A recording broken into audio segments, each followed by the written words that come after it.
What's up? What's up? It's the Arthur Moats Experience with Deke. I'm Arthur Moats, and that's my main man, Deke. What's good, bro? Man, I vibed the heck out, baby. I can't complain. Another beautiful day in the neighborhood. Slightly rainy out there, but I like it like that. It matched my drip. Yeah.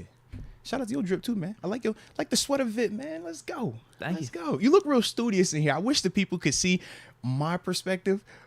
It's like some golf shorts yeah, on. But it look like you in class right now, bro. It's real fire. It's a vibe right now. I feel like I'm in like a 1 o'clock class, econ or poli-sci, and I just got my dog. You would be called Deke in that class. You definitely give me a little bit Eric-y vibes today, man. Okay. Give me a little bit of that. But it's like in a good way. It's like, oh, that's the cool kid that know a lot. I like this vibe right here, man. Thanks, appreciate it. Yeah, it's a good look on you, bro. Real good look on you. Well, you want to hear a random fact? Well, let's random it up, player. Listen, let's do it. It's actually not a random fact at all. It's more of... I like how you start the conversation out. Do you want to hear a random fact? Actually, it's not random at all. Let's go, man. It's kind of random, but it's not really a fact. It's more about a thought. Okay. Something that you can go away with and ponder a little bit. Okay. I'm watching this one TikTok. This dude brings up, he's like, hey, everyone wants money in life, right? Yeah. Everyone wants money. Like, if you were given $1 million, like, what would you do different? Or, like, how would you feel about your life differently? Yeah. And then he follows up and says, how about this? How about if I give you $10 million? Would you say yes? And they're like, yeah, of course. But what if the premise around it was you would end up dying tomorrow? Yikes. Would you still take the $10 million? Right. And it's like, no. So what's more valuable? Yeah. Just literally waking up another day? Perspective. $10 million? Perspective, bro. There you go. Definitely perspective, man. And that is something that I do think of a lot, man, because that's very accurate, man. You never know what tomorrow's going to bring, man, but at the end of the day, life is the most important part. I always tell myself, as long as I wake up, it's a great day. I can't have a bad day as long as I'm alive. Now, it might not be the most feel good, but as long as I'm alive, oh, that's check. Yeah, good day, completed. Yep, I'm alive. So let's go. Then he goes on to say, why aren't we acting like it then? Mm-hmm. Be present, live for the now, live for the moment. Seriously, not all the way, but in reason. You could, $10 million was just the an arbitrary number. Right. I don't think anyone would take any amount of money if they knew they were going to die tomorrow. Oh, I'll give you $500 billion. You're going to die tomorrow. Though. Yeah. So that's how valuable. You say ball out 24 hours? That's how valuable literally just waking up the next day is. Yeah. If you think about it. Nah, I'm with you, bro. So that's my random fact, random philosophy, deep whatever thought. the hell you want to call it. Deep thought. Now listen, Deke, my research skills have taken another step to the next level. It's been getting crazy over here. You just planted something in my head that later on tonight when I'm researching, that's going to be like in my mind. I can feel it already. I'm going to be over this thing like, dang, have you maximized your day? Are you enjoying yourself to the fullest? Because you don't know what tomorrow might bring. But I'm going to make sure it's a good day today, man. Shout out to you, though, Deke, man. I like this. We got to keep this thing rolling, baby. Can we keep that rolling? Can we keep these fresh facts, these deep? Like, I like it. Some of it's a little bit heavier. Some of it's a little bit lighter. But I like this, man. Whatever comes across my table. It gets the people going, okay? Exactly. Shout out, man. Blades of glory. Out. Let's go, man. Let's go. But other than that, man, how was the weekend, bro? Good. How about you? I went golfing. Actually got to do a little bar hopping, too. What? On Saturday night with some friends. Haven't done that in a while, so that was nice. I like it. Do that and golfing. It was an excellent weekend. Nah, salute you, man. Salute you. For me, man, it was a great weekend of being in the house, but I was super productive. So, I was cutting up tape, doing all that type of stuff, watched some XFL. That was fun. I finally found the answer to one of my bigger researching plant-based needs. And I finally have got that answered and solidified. So literally, can Bobby Wagner still play? Oh yeah, he could do that too. Yeah, is that what you were searching? No. That's what we need to know. Like I got you on that. But when I tell you I was cutting up tape, bro, we gonna talk a ton of football players today. I have watched tape on all these dudes, man. We've been deep diving, but like I said, it works well because I'm able to now research in the comforts of like here with the TV and not get kicked out my house. You feel what I'm saying, man? Wait, what is happening? No, hey, man. Wait, what's hey. Oh, now you got questions. Oh. So you know how you can research, right? The normal way with your plants, right? And how they have an odor. That odor is really foul sometimes, man. I got wife and kids. They don't like that smell, man. So my big dilemma has always been, how can I get that type of Shazier's vapes. How can I get that type of feeling without having to, alter the flower? No, I'm still able to use the flower, man. I just found a new piece of equipment. And that was the game changer, bro. That was the game changer. I can't shout it out up here. Then be like, we giving them a shout out or something, man. People be looking for it. Okay. Nah, play it, man. It's one of them, like, volcano joints, bro. I'll show you. It's pretty dope, bro. Oh, so you still like the flower that much to where you wouldn't want to go to a vape, but you don't want to... Okay, stink up the crib. You see what I'm saying? Yeah, man. So we got a cool little vibe going on now, man. Like, it's the best of both worlds. This was your grand discovery over the weekend? Yes. I had ordered it. It was waiting. It came in on Saturday, so it was perfect time. Oh, wait. Am I looking at it right now? No, you see it. You see a part of it. The other part's behind you. Yeah. That's pretty cool. Yeah, man. So, other than that, man, it's been a vibe, bro. So life is great. Life is great, man. I finally found, like, the missing piece to what I needed. So now I'm good, man. Now I'm able to just multitask and really be productive when I'm feeling the clearest and the best. It sounds like this was a really good weekend. Yeah, man. One of our, this is what? How many weekends without football? It seems like we're being productive on these weekends. 2 now? 3? Yeah. Yeah, it's been a minute without still at football too, bro. Exactly. Absolutely, man. But, bruh, when I tell you, man, it feels so clean.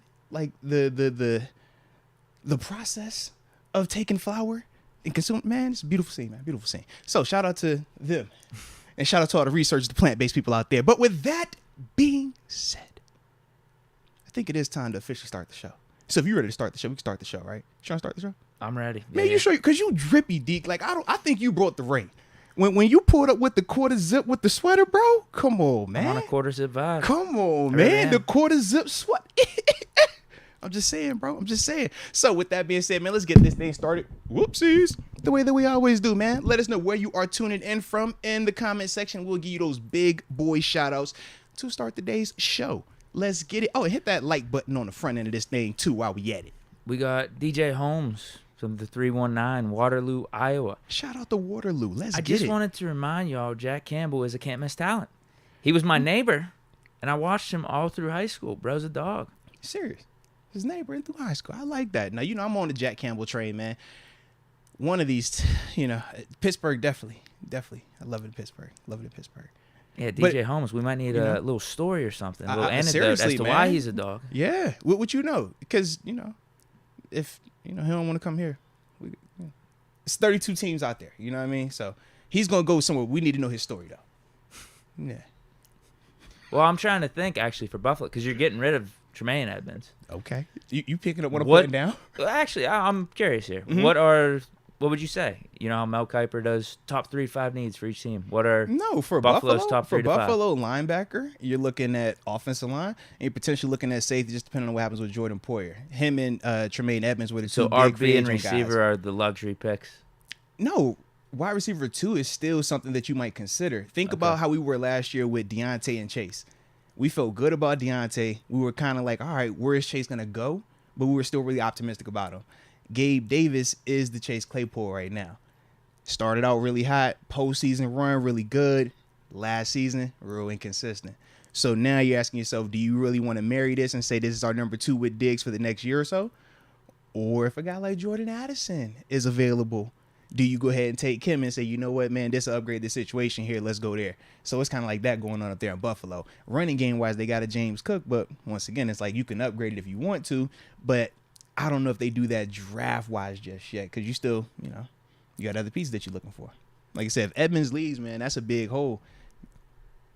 Whoa, and I don't know. Do you want to actually bring in a guy from free agency or through trade like a Saquon Barkley or a Derrick Henry? Because that's going to cost. Mm-hmm. Even like a Josh Jacobs and stuff like that. So it's like, it's more so, it's a lot of similar needs, honestly. That's the funny part, man. When I look at both I like squads. This double scouting, this double intel. Just chill. We pick first, baby. It's all good. We pick it first. So everything that I look for us first. And then I say, if we don't want this, because remember, you'll be like, I want Addison at 17. All right, well, if you want him at 17, well, who's falling? So then I just look and I'm like, okay, well, if that's what we would take here, we could take this there. Oh, if we go take this here, what they could take that there. It's kind of like that thing. And then whatever they take there, I'm like, oh, we spinning the block at 32. We straight. Sad. Well, either way, we got some combine stuff coming up here this week. Oh, yeah, man. It's going to be electric. Absolutely. All right, so let me tap back into some of these people that are tuning in. All right. Jesse Lopez tuning in from Utah. Shout out to Utah, man. That's Jalen Warren's hood, right? Salt Lake, yeah. Snow College. Yeah, absolutely. It's in Salt Lake City. That's what I meant. I was like, Salt Lake College. Hey, Salt Lake College. It's Snow College. Yeah. All right. Leah Warren tuning in from the 254, Killeen, Texas. As always, big shout out to her. Jerry Merritt tuning in from Phoenix. We're going to see what them Kevin Durant's and Chris Paul's and Devin Book is going to do over there. All right. Then after that, man, we got the homie Bart Basquiat tapping in from the 805 Thousand Oaks, California. And Michael G tuning in from the 407 Orlando. Then after that, man, I got to shout out Chloe Smith. It's cool. Hey, Canada. Shout out to Canada, man. All my Canadians up there, baby, across the border. And then I'll end it with this one and pass it back to you for a little bit. Joey Weaver tuning in from the 920 Manitowoc, Wisconsin. Shout out to Manitowoc. How to Make a Murderer, baby. Love that show. Shout out to you, though, man. All Manitowoc is dope, though. Good respect. He says, let's go Bucks and Steelers. Still smoking on that Ravens pack. I don't know if you saw the Bucks just got bought out by the Browns owner. I did see D that. and Jimmy Haslam, man. Yeah. All right. How's that going to work? I don't really know, man. And how much ownership are they going to get? Because I saw it said the portion. I'm assuming he sold the majority portion of it. As long as he has 51, right? Or at least that? Yeah. Because it was a lot of money. It was in the billions. Yeah, his bill was like $3 billion, 3.8. Yeah. So I'm guessing they can be called the Bucks' new owners. Yeah. That's how it was headlined, at least. Bucks' new owner. I mean, if I pay $3.86 billion, I want my name on it too. So I don't know if Bucks are going down the tube. I was about to say, how do you feel about that if you're Milwaukee? I'm like, bro, we just won a ship without you. We know what you do in Cleveland. I'm good on that. Yeah. Why'd they sell? I don't know. Especially right now, you got Giannis. They're in a hot phase right now, man. Still probably the favorite coming out the East. I would assume the NBA team numbers would only go up too as time goes on. Yeah, I don't know, man. I don't know. They just want to get out of the game. I guess. They were getting tired of it. All right, I got a few, and I'll hit the super chats. John Easton, San Diego, California, 619. Let's go. Pittsburgh Toddy, 86. Tucson in the house. Ty _2, 904 Duval. Mm-hmm. And then Damon Brown, 706 Augusta, Georgia in the building. Shout out to Steeler Girl 517. Let's go. And I'll leave it off on that. All righty. Well, let's tap into some of these supers on the front end, and then we'll get into that first topic. Okay. First one for Steel Nation on Fire. He says, just re-sign Jameer Jones. Is he saying Steelers need to re-sign him? No, we just did. It happened literally about, I think, probably an hour, maybe an hour ago. I saw when I was going to get my little ones for school, man. Yeah, signing back on a 1-year deal. Nothing crazy. I mean, I like the move, though. He was obviously the third rusher rotational guy for us a year ago. He's familiar. He's been here for, what's his third year now? He's been here? Yeah, kind of. We So had him, like then the we bounce cut him. around, yeah, and then he came back because he had the He was on the roster for 2 years. Yeah. Barely any in 2021 because we cut him after like 3 games. And then we brought him back, I think it was at some point this last season, right? Yeah. So, like I said, with Jameer, though, man, I think the big thing is this, man. Having another familiar body in here, that doesn't mean that we're not going to look to draft or potentially sign a higher-end third rusher. I think that this is more so just them keeping some, like, continuity in that room when you're talking about the depth guys. If you bring in a guy as your third rusher, that's cool, but you still need a special teamer. You still need a guy that come in and can do, the practice stuff. That's Jameer Jones right now. And that's saying that he can't evolve from that, but in terms of, is it a good move or not, I think that it just makes sense for them right now. You're still going to bring in other stuff to compete with him as well, though. Yeah, for me, doesn't really move the needle. Yeah. There's nothing wrong with it, though. I like him more as our fourth edge rush guy than our third. Yeah. But either way, yeah, we need some edge rush depth. I mean, because when you look at it right now, outside of Jameer, Yeah, it's fine. Fine move. Yeah. I mean, it's probably like a vet minimum or something like that. I'm Oh, looking yeah, to yeah. try to see the numbers. No, trust me, it's not gonna be nothing crazy. It's gonna be because he's not his minimum is probably gonna be on like 500-600. Right. Yeah, it ain't gonna be nothing crazy. So yeah, Going into his third year. Yeah, because the thing is this, man. Jameer is not a 10-plus sack guy, but he's not supposed to be a 10-plus sack guy. Every player is not going to be an elite pass rusher, an elite run stopper, or elite whatever. Like, some guys are literally just man, I need you for depth. I need you for special teams. And right now, at this stage in his career, that's Jameer Jones. But I remember a time when that was Debo's stage as well, man. So you never know how these dudes going to play out. But at least with him, like I said, we got some familiarity. Next is Ryan McPherson. Shout out to Ryan. The past 2 seasons have been some of the craziest and emotional I've seen from the Steelers. Could you compare to how you felt around the end of last season to how you feel right now about this team? Me personally, the same. I feel great. Nah, you ain't feel like that last year because we was getting rid of Ben last year. You was pissed. Oh. Yeah. I thought it was literally. Great. I thought he meant literally the end of this last season. Oh, I thought he was saying now, like if your opinion has changed. Oh, no, I thought he was saying like right. that season to this season. I was right. like, yeah, bro, you're you was pissed off last year. I was like, man. wait, yeah, what do you mean? That was only like 2 months ago. So obviously, I feel great. I still feel great. Yeah. But yeah, actually, last year, 2021 versus 2022. Yeah, I was pissed.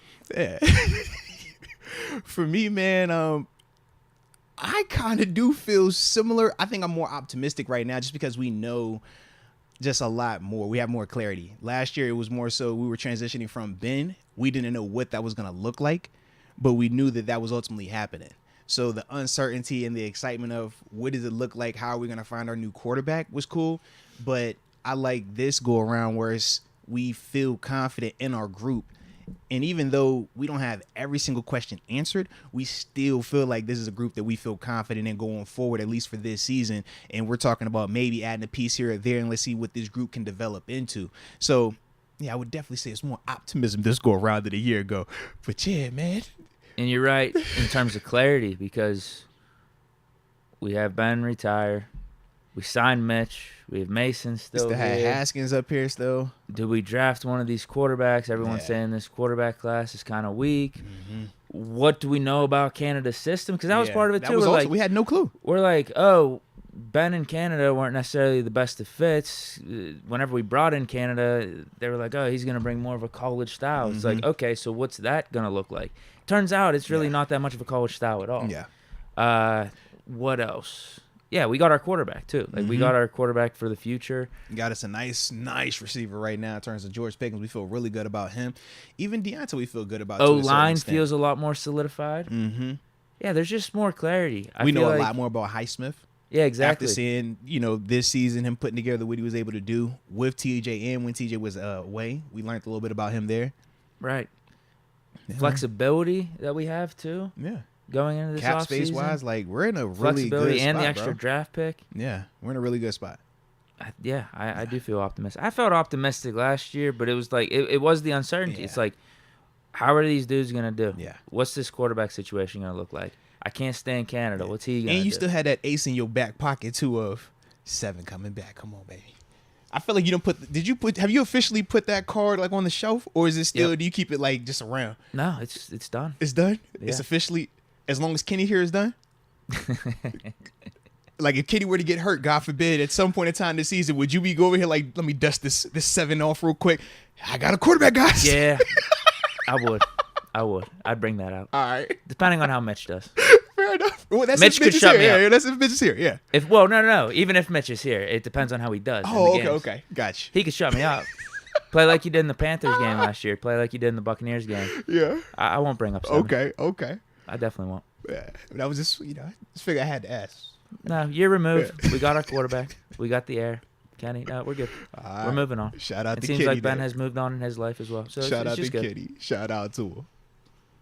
From the ashes has, I guess, rose something good, right? Yes. Rebirth. From the sabotage that took place against 7, some positivity has weirdly come out of it.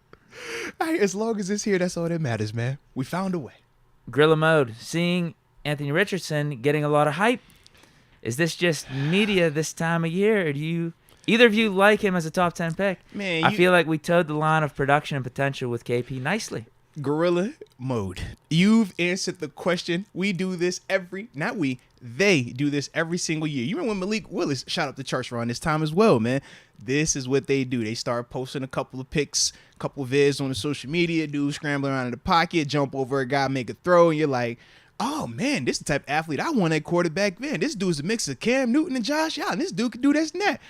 I said Russ and Vic for Willis last year. You did. You know what I'm saying? Like, this is Zach Wilson. The throw of the combine. This guy is elite. He can do everything. We do this every single year. Every single year. Them games was played. He played a lot of games. We know what that tape looked like. It was not always as consistent as some of the highlights that get circulated around this time of year. The big issue is always what we have morphed our view of quarterbacks into. We look at them as the gods of football. You have to do whatever you can to find one of these guys. Even when we laugh about it, when we go back and look and say, man, we will take a risk on this guy because he plays quarterback, but this guy could be dominant at his position, and we're not going to view him the same because he don't play quarterback. We do this every year. Anthony Richardson is one of those guys that, yeah, the hype will work, but if you take him, the inconsistency will show. Is he talented? Absolutely. But all of these dudes are talented. That's not the question. The question is, can you consistently read this defense? Can you consistently have your footwork right? Can you consistently release the ball when you need to? Decision making, that type of stuff. Not saying he's not a dope player, but when we're talking about top 10 picks and what that comes with, I'm not saying that for him, man. I personally don't feel like that. But by the end of this draft process, man, they're going to have to talk this man into being the number 1 overall selection. Because that's what we do during this time of year, man. I looked at some of his highlights. His throwing motion is like Mahomes. Mm-hmm. Then I looked at his stats. It's not like Mahomes. Yeah, I was like, what? Why isn't this dude going number 1 overall? Holy hell. Yeah. I don't think any of those other 3 dudes, Levis, Young, they or can't Stroud, do that. can they throw can't do like that. Richardson. Nah, Look, the stats, 17 touchdowns, 9 picks, 53 completion percentage. Mm-hmm. Even Levis, I think he was like at a 64, 65. Mm-hmm. And he's not known to be like this pocket passer that could just dagger you up. And then you have Bryce. I think Bryce Young's in the 60s, Stroud's in the 60s. So you look at all that's definitely something that raises concerns. Mm-hmm. It's like, man, you look at Anthony Richardson and the size looks great. Like I said, the arm strength, the athletic ability looks great. But when you talk about cutting the tape on, it's inconsistent. You look at C.J. Stroud. He looked good this season. You cut on the Georgia tape, he looks like he should be a top 5 pick. But then you look at some of the other games, and that's where it's like, man, what am I really getting with that? Yeah, his last year was a little bit better than this. I would agree. One. I would agree. But then you also think, who was he throwing to last year? Who was the pieces that were around him last year? And that's some of the knock when you talk Ohio State quarterbacks. And then now you're starting to see them turn on Bryce Young a little bit and getting on his size. Man, is he too small to play in the league? Is he going to be big enough to handle this thing? This is what we do during this time of year with these quarterbacks, man. But shout out to them quarterbacks, man. I do wish them all the best. Who knows? Maybe we might be in the market for one in the middle. Yeah, in the middle rounds. If Mason and Mitch aren't on this roster, right. Okay, yeah. We can't just turn our head to it now. Yeah, it might have done Richardson better to stay back for a year, but it's hard to argue if you're gonna be drafted in the first round. Sometimes that's too, money, bro. Yeah. Like if he's not drafted in the top 10, and most have him projected past that, teens to maybe in the 20s. Yeah. Sometimes that is the better situation to go to than being drafted in the top 10. Because you're Absolutely, going to a good team Yeah. that was around 500, maybe even made the playoffs. They're just looking for a quarterback for the long term, and then you could kind of fit in. And almost like the Chiefs whenever they drafted Mahomes. Although they drafted Mahomes, I don't know if they traded up for him, right? Yeah, but he was still at the back end of that first, though, I thought. Yeah, they traded up, but they already had like an Alex Smith, and I think the Chiefs were making the playoffs with that unit already. They think of Lamar Jackson going to the Ravens. Aaron Flacco Rodgers was already there. Aaron Rodgers went to the Packers late. Like that was probably one of the best things for him to fall. Although he probably wasn't happy sitting out those first 3 seasons, but still, go to a good organization. We could all agree Packers are a good organization. Yeah. But yeah, I'll be interested to see. He's gonna have some crazy ass throwing this combine. Of course. I wouldn't expect anything less. He definitely will. Yeah. Like this time of year, but this is also when, and it's funny too, when we talked about Kenny's workout the other day, I felt like people that took that, it was like, yo, most hate off-season workouts. I'm like, how y'all get that from just my reaction? But anywho, this is also why, like, when we talk combine and pro day and stuff like that, why I don't get over the top enamored with these dudes throwing it, because like you said, man, we're going to see Anthony Richardson go out here and look insane throwing that rock the same way Zach Wilson looked throwing that rock. But it's just different when there's no defense. There's different when there's no rush. There's different when there's no safety in the middle of the field, no corners. Are they switching the coverage up? Like, what are we looking at? Can you throw it? Yeah, but all these dudes are talented like that. And that's, the thing, like when I think of those dudes, that's why I like the tape more than just what we call the underwear Olympics per se. But shout out to the combine, man, because in fact, is today the first day of the combine? I feel like people report it today. Or is tomorrow? Okay. Yeah, I say it's around that time, man. I think it goes from now to the weekend. Yeah. Got me over here sounding like I'm not a combine guy. I was a combine guy, but it's just like it's a little overrated. Fish Momentum. What's the word, guys? I'm off today and tomorrow. Let's go. Shout out to you. And I did get that email, man. That was dope. I sent us a couple pics, man, from the event with Ambition on stage. I saw you in the crowd, too, man. Why you on stage, though? That's what I was trying to figure out. You was trying to hide in the crowd. He was front row in the crowd. It was a dope little crowd, though, man. Yeah. Deke, I think that that would be your demographic, though. Like, you would love what was in that building, man. For a fact. I'll show you afterwards. Okay. For a fact. Yeah. But no, and then he also sent the tour schedule, too, for Ambition, too, man. So shout out to you. That's his next comment. Yeah. He says Ambition Live at Frankie Eyes. Yeah, shout out. This Saturday, shout out. 9 p.m. Shout out. This is short notice. Shout out. I feel like we should have known about this a month ago. Usually we do. But he's been working a lot, though, lately, man. Yeah. Fish Momentum said, Moats, you get my email? There you go. Yep. You answered Absolutely, man. Absolutely. In fact, I checked it that night. Yeah, I definitely did, man. Definitely did. Jacob Tum and Steelers signed Jameer Jones. Is he good? Yeah, he's a depth piece, man. Third to fourth rusher. You would love him as your fourth rusher, special teams guy. If he's your third rusher, he's going to be limited in terms of productivity from a sack standpoint, but could he execute the calls? Yes.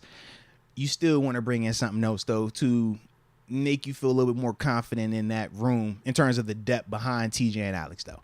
But I do like the signing, though. Tiles Levy, what's good, boys? Happy Monday. Quick question. What do y'all think of Aubrey Miller out of JSU? I think he could be a steal. Didn't we? That's one we talked about the other day, right? He was in someone's mock draft. Yeah. We talked about him on Edwin Vargas. He was in his. Yeah, man. But no, when you look at Aubrey, man, I had him noted as a physical downhill thumper, man. Dude with just a great nose for the ball. Think that he's more of a blitz guy than a coverage guy, but productive player. The big question is going to be with the competition, man. I know he did well at the Senior Bowl, but it's always that question of when you come up to that NFL level and all 53 guys on the field or all 53 guys on this roster are the best where they were playing at all, this is the cream of the crop right here. Can he still be that productive? Can he still be as rangy in some of the stuff that we were seeing him do at Jackson State? That's my only question about that. And honestly, we won't have that answer until the preseason. So he can't control that, but I think he's doing an awesome job controlling what he can control, which is putting on hot tape when he was playing at Jackson State and then going to that Senior Bowl and making sure that was hot too. Now, I don't know if he's a combine guy or not, but whenever his pro day is, the faster he can run, the better. That's always going to be the name of the game, especially when you're coming from a smaller school. They want to see can you go. If you can go, you got a chance, man. Fish Momentum, Steelers need to hire Chillin' with Deke. Ooh, shout out, man. I'm with it, bro. For what? Yeah, I'd probably be a front office guy. Yeah, man. You look the part, especially today.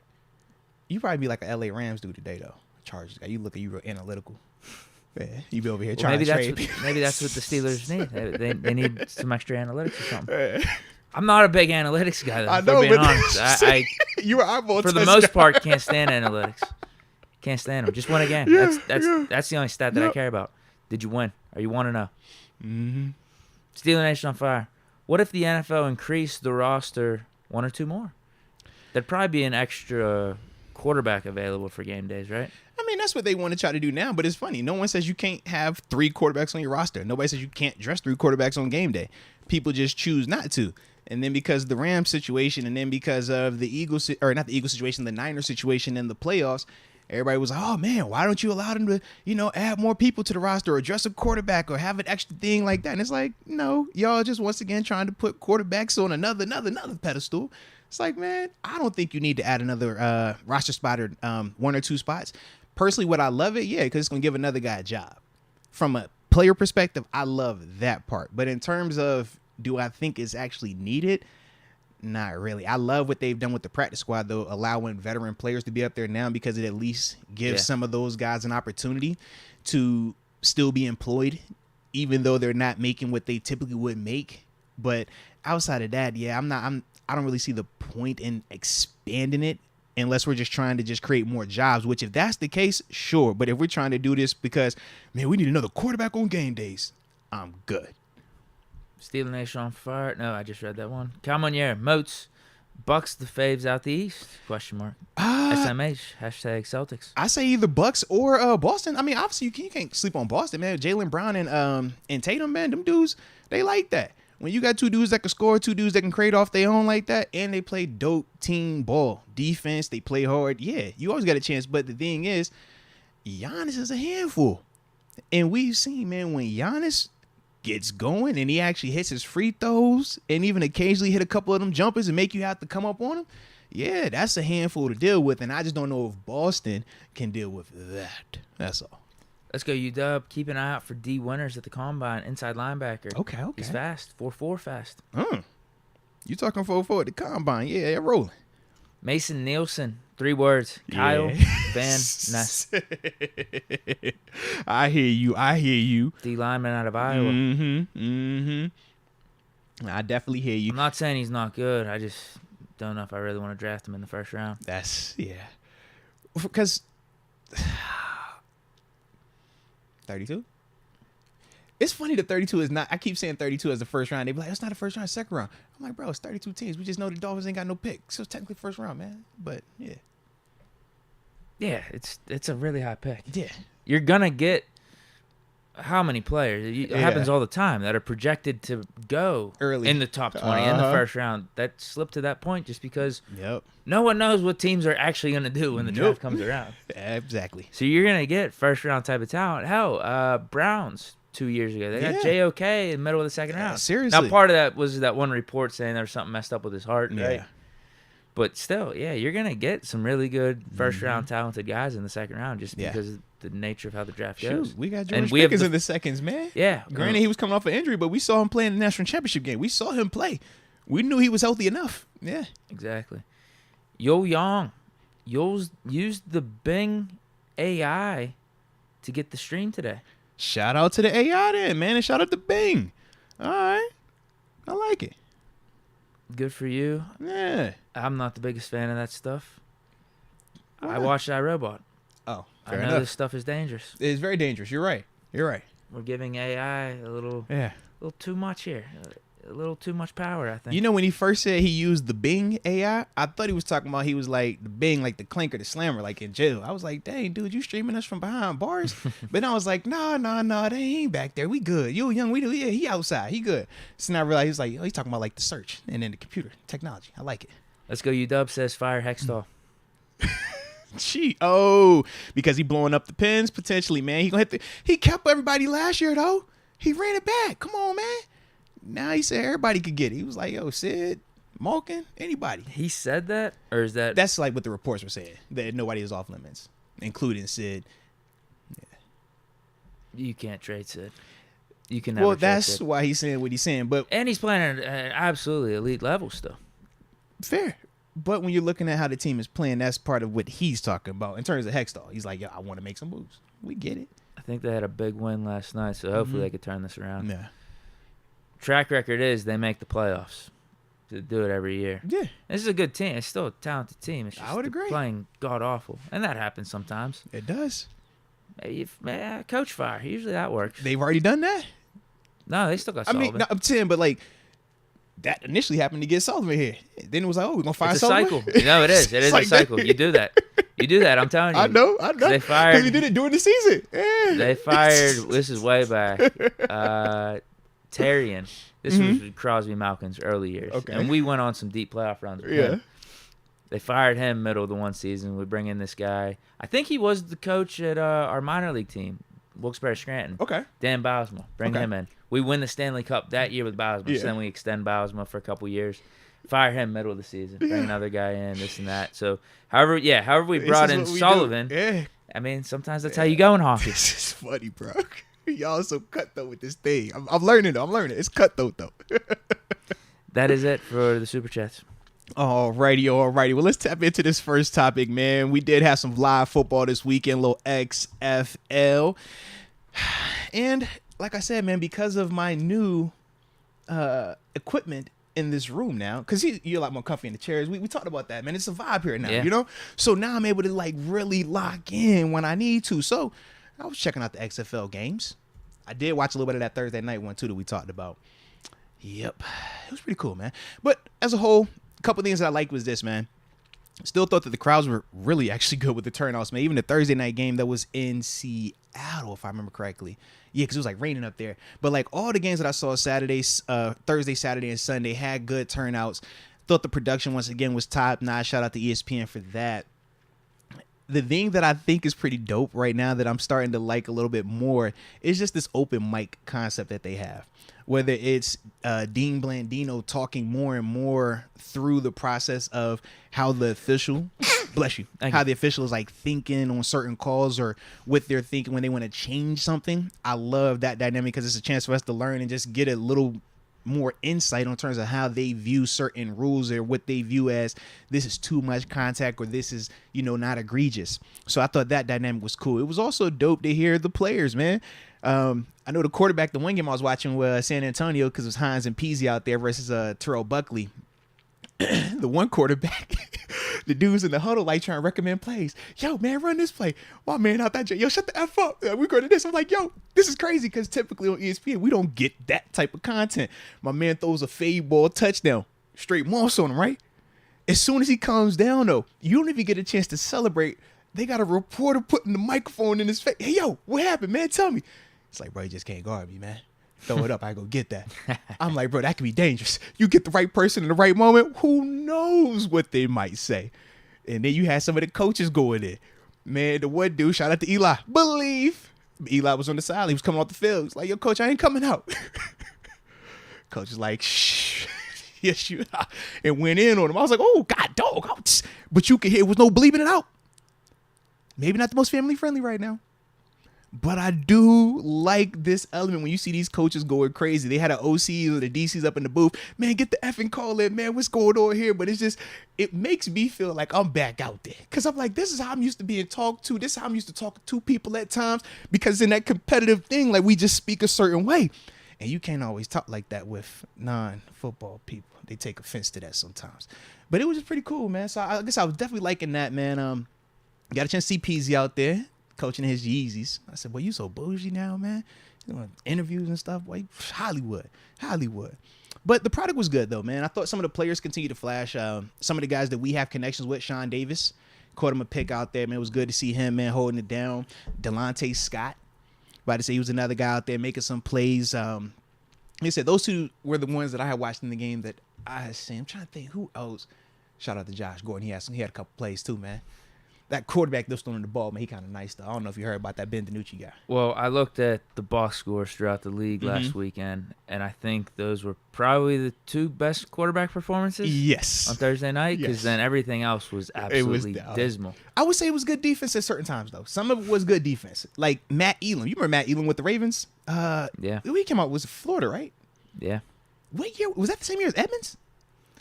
I don't know. Yo, yeah, because he ain't played that long, but I remember him being in Baltimore. He was out there flying around. Like, it's cool, like some of them type of names. I'm like, bro, I forgot all about you, bro, but shut up, man. He was out there looking like a little E.D. Reed, man. What? But I'm digging what I'm seeing, though. Paxton Lynch didn't get benched this time either. They got a rotation going on, but he didn't get benched this time. I'm throwing that out there, too. All right? So they don't have a quarterback. They played like 3 quarterbacks that day, bro. I was saying, like, yo, what are we watching right now? But when you think about the quarterback position, same at the NFL level, man, it's not like it's a ton of elite quarterbacks. Kind of like we talked about the offensive lines. Like, man, those top-tier guys are already employed. They already got their jobs. Now, good luck trying to find something that's going to go down there and really be consistent and dominant like we're accustomed to thinking of. You would think that, like, what is Landry Jones doing right now? He's one of the guys that I thought would tap back in. He would probably be better than any Remember of these 2 years ago, he was supposed to be or was that last year? He was supposed to be the face of it. But, yeah, I don't know. Since then, I haven't followed to see what's going on with him, man. You know, there's only 8 teams in this league. There's got to be 8 guys that aren't in the NFL. And if not, because I want to see what the USFL, what their quarterback situation look like. I'm like, do y'all got the better quarterbacks over there, maybe? Like, what's going on? You know what I mean? Because I feel like the defenses in the XFL are actually good. Like, I'm looking at some of the rushers, some of the edge, some of the interior dudes, some of the safety play. I'm like, I like some of those guys. I can see how, like I said, some of them dudes have been on rosters or even have had success. Like when I look at Sean Davis, I'm like, Sean, you playing in the XFL more so just get some hot tape. Bro, you about to be right back up here. Like, I don't think you'll be here in Pittsburgh, but you belong at this level watching him play. It's certain dudes like that. Even Matt Elam, like, it's not as consistent, but you could just see it looks different than some of the other stuff that's out there. So with dudes like that, I'm like, yeah, man, y'all make it what it's supposed to look like. Them bad quarterbacks get picks. Sean Davis, keep getting picks. That was your knock, right? You need more turnovers. Keep catching them things. So stuff like that, man. But like I said, I thought it was a good week 2. That was a good week 2 for them. Question for you. Uh-oh, here we go. The content stuff, the mic'd up, the live reacts. Yeah. How do you feel about that for potentially the NFL? We're going to get fined. That's the difference. We, at the NFL level, care about optics. We care about the shield, and we got this, like, fake sense of, you know, we act like we're up here at times in terms of how we police it, how we will find and do whatever for whatever little thing. XFL, they're not doing that. So you can have a hot mic around. Duke and Kerr say what he want to do. Because let's be real. If the biggest name that I'm talking about is a Sean Davis, a Matt Elam, a Ben DiNucci, or a Josh Gordon, that's not going to be a headline. But let it be Kenny Pickett out here saying something crazy to a player. Let it be, I don't know, Deontay saying something slick to a coach. Or a coach saying something like how you could, because you saw the same, like some of the coaches, like how they would flip out on some of these dudes, man, and they would really say some stuff. You imagine if Matt Canada, when Ben was playing, if he would have been like, man, Ben is effing up out here. Ben is not reading this right. If he would have said that, regardless of what we know or not, but think if he said that, everybody's going to lose their mind. That to me is why we can't do it at the NFL level, because people, like, they gonna take that to a whole nother level. Not only that, it's just something I don't really want with the NFL. Yeah, I don't want it to be reality TV. There's just, I think there's things like for it's the better XFL that it I makes don't sense. know. For the XFL, I think it's that's your way to differentiate. It's like a perfect thing of we're not as serious as the NFL, but we're still to a certain level. But this is what makes us different. We don't have $1 billion worth of marketing and $1 billion worth of building up storylines on all these players. Think about it, man, we will have storylines on everybody. Yeah. They ain't got that going on with the XFL right now. So what's your catch? Man, we're going to open the mic up. You want to hear the thought process when this coach is calling cover 4 and he's like, man, what this cornerback looking at? I love that for this league. I get a chance to hear that. So as a football nerd, I'm like, man, I love to hear this offensive coordinator call this and say, oh, he got the wide shallow. All right. Well, let me look what wide dragon. All right, cool. Oh, he said we got the 6 da-da-da-da. I'm like, all right, bet. Let me hear that. Because I don't always hear those calls because I was on the defense side. So it's educational for me at times too. So that's kind of how I look at it. But I just thought, like, as a whole, if you're just talking about just having a game on, like when I think of Saturdays, when JMU's not playing, I just had college football on, right? To me, that XFL product on ESPN gave me that same vibe of, man, if I need something in the background that look a little flashy, I know a name here or there. I'm like, yeah, I thought it was cool. And then you could get something that sets it apart from the other ones. Yes. Because it doesn't have, like in college football, the tradition, the schools, yeah, the legacy. Yeah. And it doesn't have the elite players. Right. And also, you're right, all the millions of marketing. Yeah. The storylines are already writing themselves for the NFL. Absolutely. You don't need all this extra stuff. And it's, like I said, it's just something I wouldn't really want to see. Keep it how it is. It's been perfect thus far. I'm with you, bro. I don't need that extra stuff. When stuff leaks out or something, that's when you take it and you enjoy it for what it, like whenever Brady was yelling at his O-line last year. It's like, cool. You get some stuff flies out here and there, but leaks out. Brady has a hot mic on like right this now, this and is you what can we're definitely trying to sell to you. It's like, oh, this is why you're watching the NFL. Yeah. It's like, no, oh, this is the outlier scenario. Yeah. This is what makes it cool because we usually don't get this. Yes. To me, I like that. I think that is what's separating it right now, but in a positive way. But I don't think, I'm with you, I don't want the NFL doing it. I think it will bring down the NFL's brand a little bit. And as individuals, you know, it was times where even when they mic us up for the games, like for NFL films, it's certain players that didn't want to be mic'd up because they're like, bro, if I say something, who knows if you clip this thing out or not? And all it takes is you not clipping it because you don't think it's egregious. And now this gets said and now my image, my brand is ruined because of that. And that's some of the stuff that you got to worry about, even with just the NFL Films mic'd up version. It's been times when I did a mic'd up, the dude came back to me and was like, bro, you know, we couldn't use a lot of your content. It was beep, beep, beep, beep, beep, laughing, beep, beep, beep. You might say a dude's name, but other than that, we can't use this. I'm like, yo, like, I'm playing the game. What you think? Like, this how I talk when it's on. So it's things like that where at the NFL level, I'm like, yeah, this ain't going to work, bro. Y'all be looking at me, man. My mom would have called my phone like, hey, baby, you done lost your mind up there now. But yeah, that's a part Is of it. being mic'd up bothersome at all? To some people, yes, because you're looked at like you're the Fed, so to speak, man. It's like, bro, I don't. Well, want how you to does it talk feel? around me. Like, how's the mic? Nah, they put it in your shoulder pads in the back. So like in the back of your shoulder pads, it's like a piece to like tape on, but it doesn't feel any different. You can feel like if I sit back, you can feel it. But in terms of like playing, nah, you ain't gonna feel like that. Okay. But you could definitely feel like if I lean back, you could feel it back there. Yeah. Gotcha. But it's probably like a little, like, probably like that big, a little square. Yeah. Okay. Sits right between your shoulder pads in the back. You know? The one soundbite I loved, and I was telling you this before we started recording, the one coach for the one team, I don't even know who it was, but anyone that has been paying attention to the XFL this weekend, or just probably just on Twitter and follows football, had to have seen it. Coach is down 30-0. They do an interview with him. I don't know if it was at halftime or what. And he just basically throws his whole team under the bus. He was like, we don't got players out there that want to play. And then the reporter's like, yeah, I saw you walking up and down the sideline looking at your players in the eye. Yeah, I was seeing who wanted to play. I was seeing who was actually going to go out there and do their job. Had nothing to do with coaching, I guess, being down 30-0. Shoot, the one coach, he was like, hey, man, so today's performance didn't go the way y'all wanted it to go, but I'm sure there's a positive takeaway from this, man. Did anybody play well? Is there anyone that you can, say something positive about? Absolutely not. Walked. I said, God dang, like you. We might be talking about the same guy. Might be, yeah. I'm just like, bro, I don't think that that the NFL level usually just got a little bit more.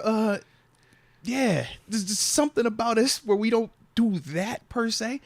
But the thing that is kind of crazy though is a lot of those dudes though that are on the coaching staff are league dudes. So with that, I always feel that dilemma of how are they, handling this thing? Do they look at this the same way as like when they played, or are they transitioning and looking at this as, man, these guys are not to this level, so we can't expect that? Like when I hear how they talk sometimes, I'm like, that's how we talk NFL levels because we expect perfection. If we do something 10 times, man, I better be right 10 times. If I'm wrong one time, I'm bad. I can't be out there. If I'm wrong 2 times, I can't trust you. 3 times, get out of here. Like, that's how serious we take that thing. At the XFL, I'm like, bro, them dudes ain't on it like that. So that's why, like, when I hear them talking, I'm like, bro, you expecting that? That ain't the right product for that, though, man. Now, it's a different standard. It's a different way that we're wired. And that's why when you look at some of those guys that are talented and you say, well, why aren't they in the league? Not everybody has that type of discipline to, hey, you could be great today. I don't care. Do it again. You could be great 3 times. I don't care. Do it again. That's a different type of mindset, man. So, speaking of Steelers in the XFL, though, you missed the name. No, we had. I'm trying to think. Who? Martavis Bryant. How did he do? What did we get? Stock down. Oh man, what happened, man? Talk to him, because I did not pay attention to him actually this week, man. I was looking at Josh and I was looking at SD, and I told you, I missed it, man. I missed it. I didn't really watch any of it either. He ain't give me nothing. No. Oh man. Zeros across the board. 0 receptions. Who was the quarterback that game, man? Well, what'd the quarterback do, man? From the looks of it, I think they benched Perez. They got another guy in there. So it makes sense then. But hold on. All right. Hold on. Okay. You gotta watch this though, because it's not like Martavis didn't have his chance to make a catch. Do we got a drop? Yeah, you gotta watch this. I need that tape. That's a good ball right Run there. that back, Tay. I need that tape. That's a good ball. Oh, I need that. That's nice, dope placement. That's actually perfect nice placement. Back, nice shoulder, 25, stop. 30-yard Yeah, that's timing. I need that one. Oh, and you see everybody on the sideline too. They was hyped. Oh, I need that one. Dang, Tay, don't do me like that, Tay. Don't do me like that, Tay. So it's not like he got help from. He didn't get help from his quarterback. It's not like he got help from those Don't guys. do me like that, Tay. But he didn't help I need himself you, Tay. Because at least we could have looked at the box. Oh, one for 25, 1 for 30. Yeah. Look, but Perez only got like 90 yards. But for clarification, Martavis can only do so much. Can we just give a little context? What? That was his only target, so he didn't get a chance to redeem himself. That's what I mean. Let's also throw that out there too. No, that's what I mean. That's what I'm saying is like, at least if he would have caught that, you'd have been like, oh, he could have got more. Yeah. He got like a fourth of the yards that the quarterbacks put out there. Yeah. And he only got 1 target. He caught the 1 target. Yeah, it was a nice I feel catch. what you said. Yeah. But then you see the drop. It's like, oh, damn. That's the thing that hurt. But I think of Tay. And what do we both say about Tay? He's good for one of those. Always. But it's the what comes after that. I'm not surprised by this. Yeah, I'm not either. But At all. but what I was expecting after that was the stutter and go or a goal ball and just let him go be a freak. Cause you know that's how he bounced back to that type of stuff, man. One target, you gotta feed that man. Feed him. Does he still got it? Feed him. That's what we don't know yet. That man. It was a dope route though. It was separation. Everything was good except the finish. That's what some people were saying. He's not getting enough separation just yet. Yeah. Because I was seeing a little bit of a lack of it in the first game, but Mhm. obviously I didn't watch this one. But the one that he actually did get the separation, had the nice route. Yeah. Just got to come down with it. But my thing is this: that's the second week of playing competitive football, right? I'm with it. I want to see what you look like week 3. All right, you had one target, you dropped it, but you had separation. All right, it's a positive and a negative there. How do you keep going? Because that's the thing. At the NFL level, it's not always about just one performance like we just talked about, whether it be good or bad. How quickly can you get it right? How quickly can you come back and produce? For all them dudes, man. Maybe he needs to take some of that Steelers energy to the XFL. Hey. Demand a trade. Try to get this quarterback out of town. Something. Man, they can't. They doing trades in the XFL. I think Free I saw Martavis. I think I saw where they had some odds for some of the games. I did see that. Oh, really? Yeah, I thought I did. Yeah, On betting apps? Yeah, like they had overs and unders and stuff like that. Yeah. Oh, okay. Mm-hmm. So I was like, okay, all right. I Got a think- little something going on. I think that's all I have for my XFL experience over the weekend. It was the coach Yeah. and then Martavis. We was on the same page then. Like I said, you had Tay. I think we both might have had the coach. I think the one I was looking at was Buckley. Terrell Buckley, Hines Ward. Hines was happy as heck to get that dub out there too. They was actually scoring points this week. He was happy. Big smile. Big smile. Yep. Good for him. Yeah, I'm trying to think, man. But I thought it was a good second week for them, man. In terms of keeping the momentum, in terms of just keeping attention. Like, I'm starting to see it continue to be on social media, some of the posts and stuff like that, man. So, man, we'll see what week 3 looks like for these guys. And what week 3 looks like for my dog, Tay. Come on, Tay. I'm voting for you, Tay.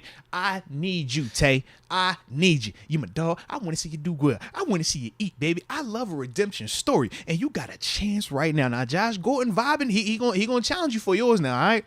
Because Josh, he got a better quarterback, though. I will say that. You know, it's a JMU thing. But, Tay, it's on you, baby. Come on. Yeah, I mean, I could definitely see it being a quarterback thing, given that Martavis Bryant and Geronimo House and probably the two best receivers on that team. Yeah. I think got zero production in week 2. Yep. Quarterback got to feed your receivers the ball. Feed that man, bro. Feed him. He don't have so much. Just feed him. But I can't be calling you the best receiver in this league Josh Gordon right now. if you only got like 20 yards in 2 weeks. Man, my dog Josh finished it. I said my dog Josh. I don't even know Josh. I just played against Josh. But let's see what Josh Gordon has. I think he had 30-ish this week. Let me see. Because, you know, he had a better quarterback throwing the rock, too, man. All right, let's see. Let's see what he did. Oh, and shout out to A.J. McCarron. He was out there, too, slinging it. Yeah. They said, funny thing with him, they said A.J. turned down an NFL backup job so he can go play. I saw that. I saw his interview. Yeah. I thought that was pretty cool, man. I don't know a lot of people that... That's what Mason should be looking to do, maybe. No, I think Mason's going to get a chance to play. I think for AJ, like, because AJ's further along. I think Mason is about to tap into what happened with AJ. Think about it. AJ had a chance to start playoff games in Cincinnati, man. He had chances to, like, show what he could do. And he still could be employed very similar to Mason, making a lot more money. He's going to make an XFL. But for him, he said, I want my boys, my sons, to see me play. Mason ain't got no kids. Not that I know of. So, yeah, if you Mason, bro, hey, no, man. Go make your money first. Then you can go do them side missions later on, but make your money first. AJ already done got his money. He on the front. He was chopping it. He was stacking them up. Now he can go do this side mission. I want my sons to see me play. Cool. Man, Yeah, good for him. What was Josh Gordon? Let's see what Josh did. 1 for 33. 2 targets, though. But the 33 was nice, though. A little run after. It was good. It was good. Shout out to him, though, bro. Oh, man, but they said, man, we'll see how this thing continues to progress with those guys, man. But salute all them dudes out there, man, just trying to get it in, man, finding a way. Okay. Super chats. All I've right. rolled in. Hate Squad. Our Barley II. He says, feel bad for Tay, but love the XFL. Someday, Kenny Pickett will be league MVP 3 or 4 years from now. He wouldn't be the first Steelers to be league MVP of the XFL, right? I don't know. I thought Maddox, right? Didn't they say? Like the OG, but like he hate me in them. Yeah. I think he was. Yeah. So he wouldn't be the first He one. balled out. Yeah. That ain't happening with Pickett, though. Maddox was a good quarterback at the NFL, man. Think about it. He had his highs and lows. So he had some good moments. He was a good quarterback. He did. He had a good, pretty much season. Mm-hmm. Season and a half. Season and a couple games, maybe. But then, yeah, Big Ben came in. He wasn't as good. He wasn't as good of a backup as Batch either. Yeah. When Maddox came in, we were on pins and needles waiting for some mistake to happen. It wasn't good. He's a gunslinger. Vinay. That is funny though. Hate Squad early on that boy say, "Yo, just calling it now. Kenny gonna be the MVP." He was dialing up that joke this whole weekend. I guarantee. Like, jeez. Vinay says, "Yo, Moats and Deke, was wondering your guys' thoughts on our final pick in the draft last year. Chris Oladokun, Super Bowl champ. The Super Bowl champion, Chris Oladokun. I mean, shout out to Chris. When you come in as a 6th-round draft pick, I'll tell you firsthand, they don't count you on the roster if you're anything 5th, 6th, or 7th round. They don't. If you stick, great. If you actually play, even better. If you start, holy cow, they hit the lottery. Other than that, they are not looking at those picks with any type of higher expectations on. So for Chris, it didn't work out here, but shout out to him, man. At least he was able to get him a ring. He is a Super Bowl champ. That's something that I cannot say. So I will always salute him for that, man. But we'll see what happens with him. I don't think he has a chance to start out there right now, but we'll see how his development goes and stuff like that, man. But, shout out to Chris. Let's go, UW. AB to the XFL would be entertaining. I'll tap in. I would definitely watch We'll that. watch that. Absolutely would tap in for that. I think he's supposed to be doing like Rolling Loud, I thought. Or is it Rolling Loud? Yeah. Either Rolling Loud or Coachella. He's on one of them days. Yeah. You know more about what AB's up to than me. Yeah. It's just because I like music. I follow concerts and his name be popping up. I'd be like, oh, all right. Nah, Get him on the Vibers with Martavis. Martavis maybe won't have that double coverage. He definitely wouldn't have double coverage. If AB was in the XFL, he would be mic'd up. I think it lasts for like a week, bro. You imagine AB being able to say whatever he wants to say? It goes till April. No. It's not that long. Yeah, it's 8 weeks and then playoffs. I mean, if I'm the owner, that's what I'd be going for. No, it's 10 weeks, 10 games, then playoffs. Yeah, 10 regular games, then playoffs. If I'm the owner of one of these teams, that's what I'm going for. I'm going for Manziel. How much money can we do to bring you in here? AB, get you on this team too. Yeah. Martavis. I don't know what running back we could bring in. That's a little box office. Yeah, get a dude that's retired. Get like Shady McCoy or something like that. Yeah. Bring him in there. Somebody. I would just be trying to get the biggest names of all time and just make it the most entertaining 8 weeks possible with that team. I'm with it, but you got to be careful attaching your horse and carrot or your thing to them. You know what I mean? Just because the players that we're naming, it could end up being a disaster. But you guys are gonna watch. You guys are gonna be tuned in. But are you trying to live just this year, or are you trying to create something that can have a little longevity? You feel me? I'm trying to create. I will be the most recognizable team in the XFL. You would be, yes. And then we build from that. But you could also destroy the XFL very quickly, very quickly. Yeah, yes, I think AB has that type of potential. Absolutely. What? Because you're gonna have to pay him a significant amount of money to get him to step on that field. So that's gonna be the first thing. So you're banking on him being out there. But then you're banking on him being out there and with a hot mic and not flipping on these quarterbacks because, like you said, this ain't Brady. This ain't Ben. Manziel's the this one ain't guy even he could Carr. respect at least out of any of these guys. I'm looking at bro. He might say something mean to Danucci. I'm like, bro, that's my dog. They don't talk to him like that. But I can see him just saying something outlandish. Paxton Lynch, bro, what? You imagine if Paxton Lynch is throwing AB, bro? I think him and Money Manziel could see eye to eye. They could have like a mutual understanding. Oh no, I think they both can be trying to see who could be the bigger rock star because they're not just regular people. They're rock stars. Rock stars live a different type of life. I'm an entertainer. I'm not a rock star. Rock star, that's just different, bro. They give me rock star vibes, man. I'm good on that, man. Y'all stay over there. Josh Gordon, perfect. Big enough name. I think Gordon would be on my team. Money too. down a little bit. I would have traded for him. You know, but he's a little bit quieter right now. You know a name that I could interest? Like I said, once again, it's the off the field stuff. Alden Smith. I'm like, yo, he's another dude that I'm like, yo, he gonna go out there. That would be a name. He would go and destroy everything. It would look just stupid watching him play at times. And it'd be hilarious. We love it. But that would tell.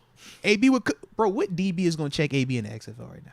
That's what I mean. We're just throwing bombs with Manziel. Just launch it up. You know, you put that mic on him after he scores a touchdown. What first thing he gonna say?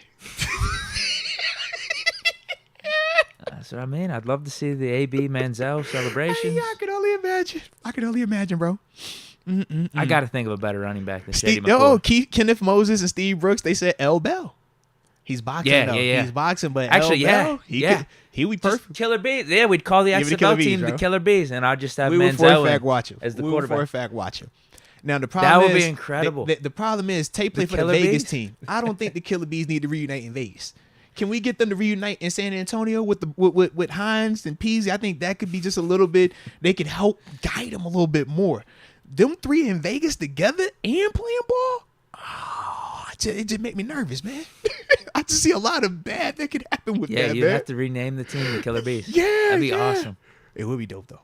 It would be so dope. Get the Steeler coaching staff going, too. It would be so dope, bro. Stephen Ridley, another name they brought up. Shout out to Steeler Nation on fire. I think Bell would be a good one. He's in shape still. Shady, you see him on Know Fox. Your Boy said Adrian Peterson, who for a fact still has said he wants to play. That. AP still said he wants to play. My problem is this. I don't think he takes the XFL serious like that because he's such a league dude. Yeah. And like some league dudes, man, we just like, bro, I will watch it. I'll support it. I don't want to tap into that, though. You know what I mean? Like certain players, I just think AP looked like one of them dudes. But at the same time, AP, he done bounced around the league now towards the back. And he's like, yo, where can I get on that? I give you 500. I give you 600. Where can I go? So maybe somebody will call him up. Like, yo, AP, what's up, man? I need you for a week. Can I get 2 weeks out you? You still all day? He would be the second option after the left for me. Yeah, I like that. Dang, that's solid. Black and yellow Texas Steel. Cornerback and free agent or draft? I say draft because in terms of outside of the Steelers, whether you're talking free agency or trade, I think for me, it's Jalen Ramsey or bust. Bring back Cam Sutton and draft a dude. I'm good either way.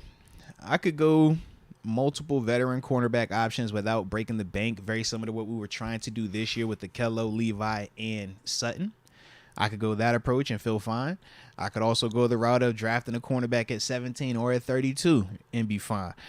And we could also go the route of the big splash Jalen Ramsey and be fine. But like, I think we got some options with that. We're gonna talk about some free agent players in a second.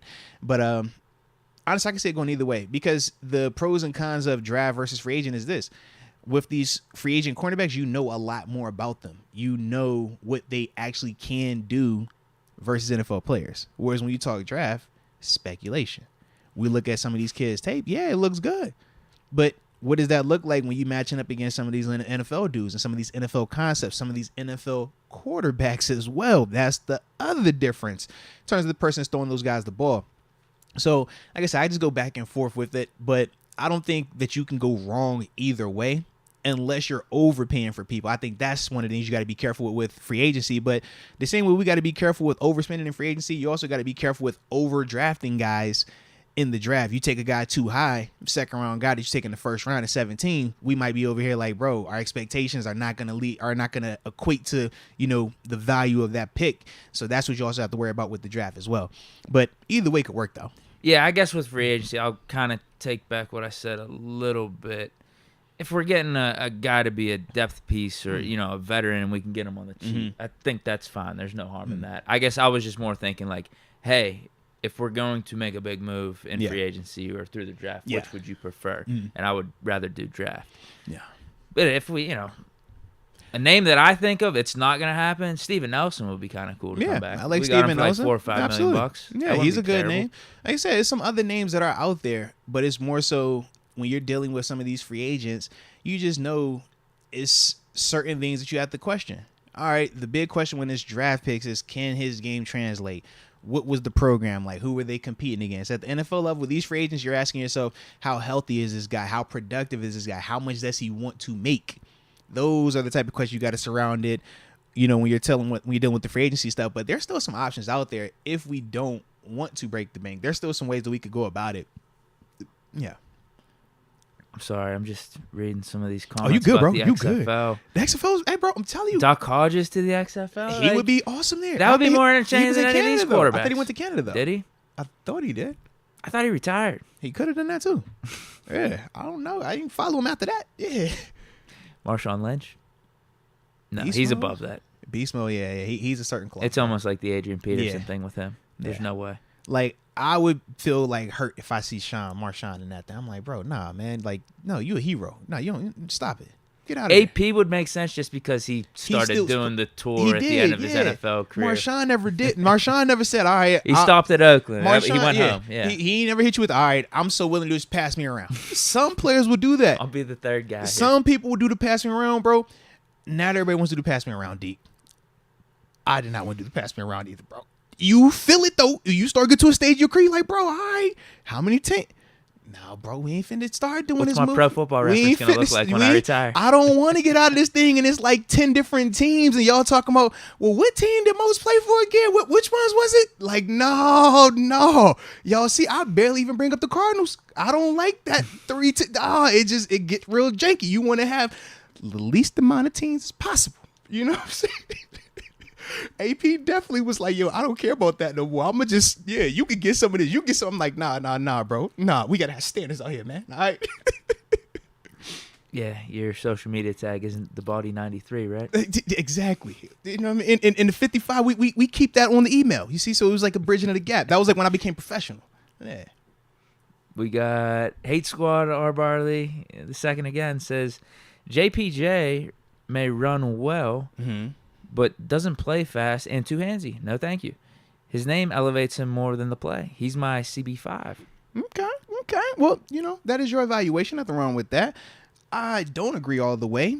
Handsy, cool. But even with that, part of the handsiness, I do feel like because he has super long arms, and when he jams and reroutes some of these guys, they get off balance. Other than that, I don't think it's something that I'm going to be like tripping on if he was at the NFL level. In terms of playing fast, he's a long stride, long corner, so it's never going to look fast. But you don't see him get ran by a ton either. I think that he doesn't have a lot of the lateral quickness that some of the other guys have. When you're talking Witherspoon, when you're talking Gonzalez, I think those type of guys just have more of that short area stuff. But to me, man, I think that Joey is just as talented, just in a different manner because of his body type. Like I said, we talked about him. It was more so we said a Richard Sherman type versus a Darrelle Revis type. You got one who's a long, rangy, down the yard, cover 3 type dude. Another guy who's short, compact area, hands on the guy, run with him, that type of dude. Both excel.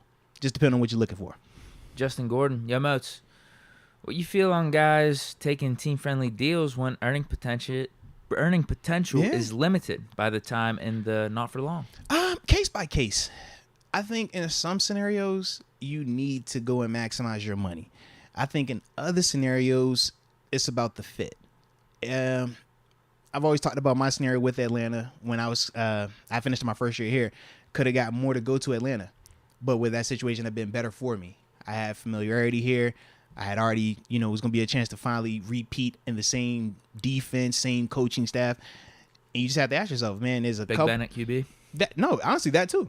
And don't get it twisted, because remember Matt Ryan, during that time, he was still doing what he was doing. So it was never like I feel like I'm about to downgrade, but it was more so like, I just loved the situation that we had here. It was my first time having, regular season success winning a division, going to a playoff game. So it was just like, I felt comfortable. So yeah, you leave some M's out there to stay. Yeah. But that was in that situation that made sense. I don't think that if you're, a guy that has a chance to go from bare minimum to life-changing money, I don't think that you should take a team-friendly deal in that case.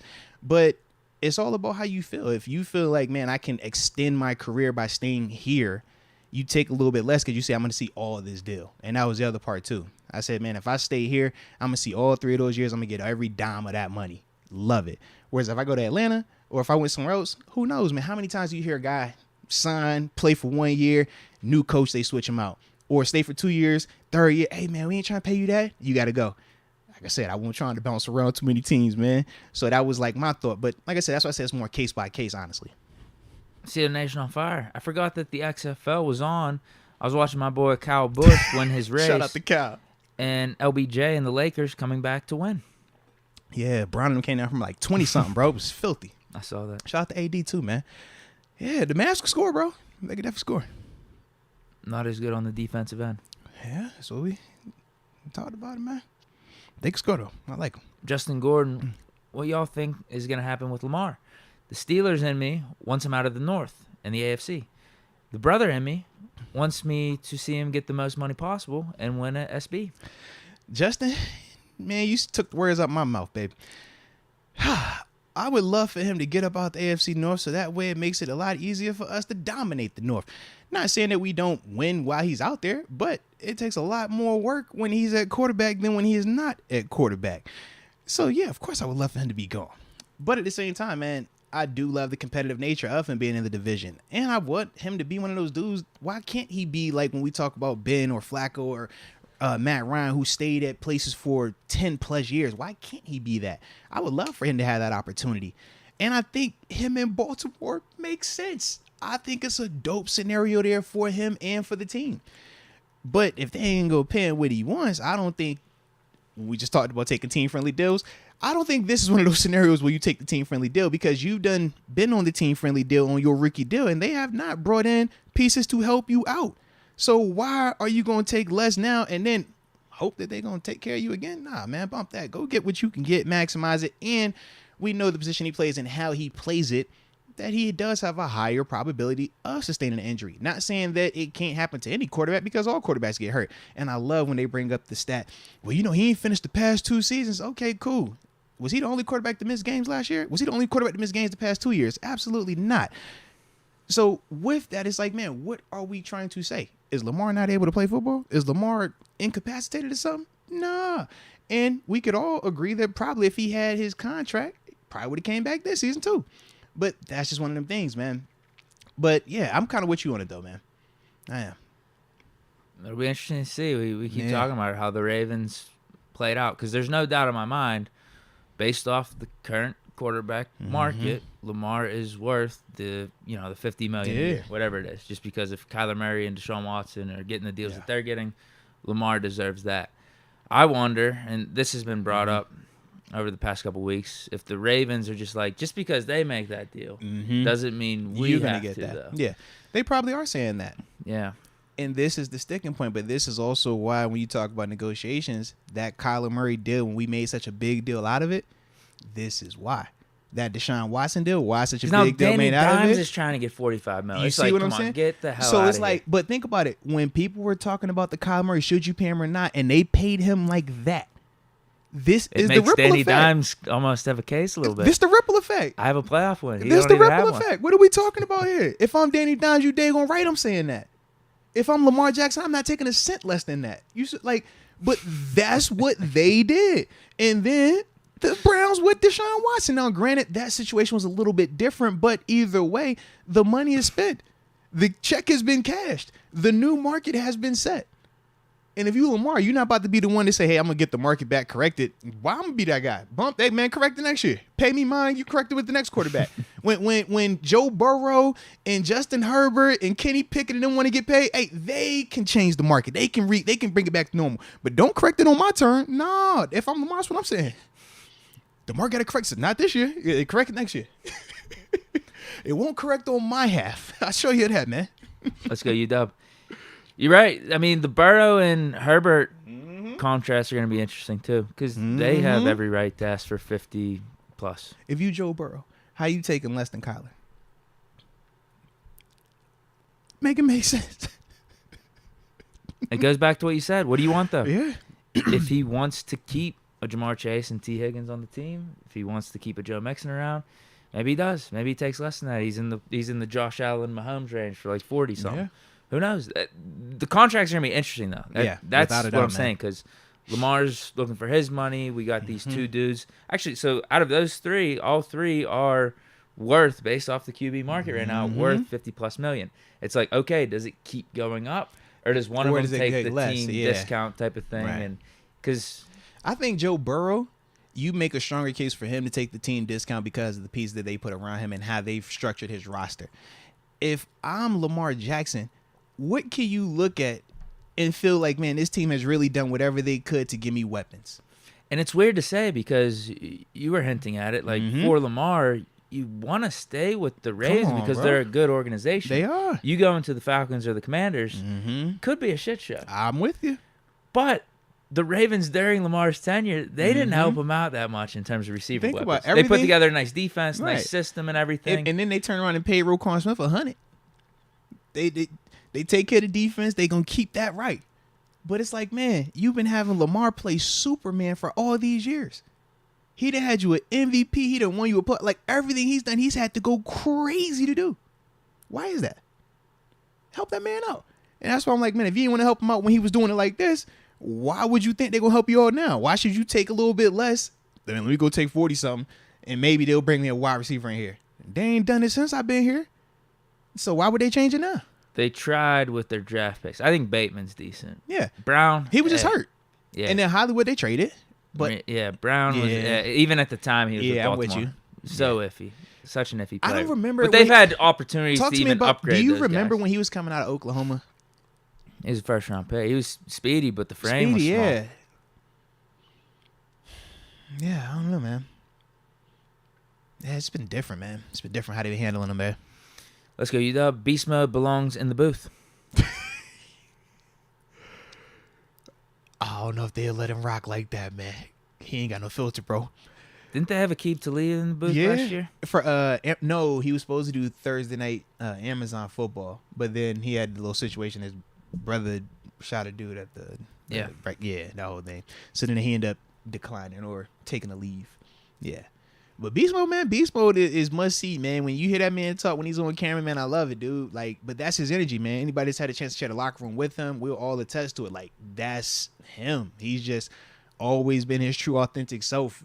Doesn't care about what people might say about him. I always say, man, I wish I could have it like that. I ain't got it like that. I care a little bit. But yeah, man. Sean definitely that dude, man. I love what he's doing right now, man. He's bouncing around, just doing a little media stuff here, a little side mission here, man, a little commercial here. You know, it's pretty dope. That is it for the Super Chats. All Second time around. righty. Let's get to this second topic then, man. We flowing today too, bro. I don't know if you realize that we flowing, bro. But we did want to talk a little about some of these players that we're seeing as potential cap casualties, AFC, NFC, some guys that could potentially fly on our radar. Some of these guys have actually already been released today. Carson Wentz, see your name up there, buddy. But, you know, we'll go through, look at some of these players, man, just kind of discuss, man, if we like any of them, anything potentially stands out to us as a target potentially, or maybe we don't like any of it. But either way, we're going to talk about them. Do you want to go player by player, or just list all the players and then react at the end? What you want to do, man? I say we go. Why don't we go NFC react, AFC react? All right, let's do it. I'll go through the list on each. For NFC, they have Zeke Elliott. Zeke. His 2023 cap number is 16.7 And shout out to this article too, bro. Like, I like how they had the numbers up there. Make it easy for people like me. It make it super easy, baby. Shout out. His dead cap number is 11 million, so they would save around 5 million-ish if they cut him. Mm-hmm. Next is Leonard Floyd for the Rams. Rams are in bad shape. Mm-hmm. Cap number is 22 million. Dead cap number is 19, so they'd only be saving 3. Yes. They might be that desperate. The way they be looking sometimes, like, yeah, what y'all finna do, man? Leonard Fournette, 8 million on the 2023 cap number, 8.4 million. Yeah, because the Rams right now, they said, I just looked at the estimate is negative 14 mil. I was like, oof, I don't want none of that.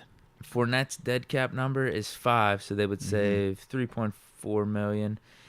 Estimated cap space for the Buccaneers due to Brady's deals and all the restructuring they did during his era, minus 56 million. Yep. And I'm telling you, bro, I'm looking at the Rams. I'm looking at the Bucs. There's a couple other teams up here. I'm like, the next team you about to go to, in fact, I'm like, this is a dangerous game you play when you say it's F worth them it. Picks and you re-sign and you trade and you get the bowl, restructure. it's worth it. You do. Both so far, both of them teams did get a ship.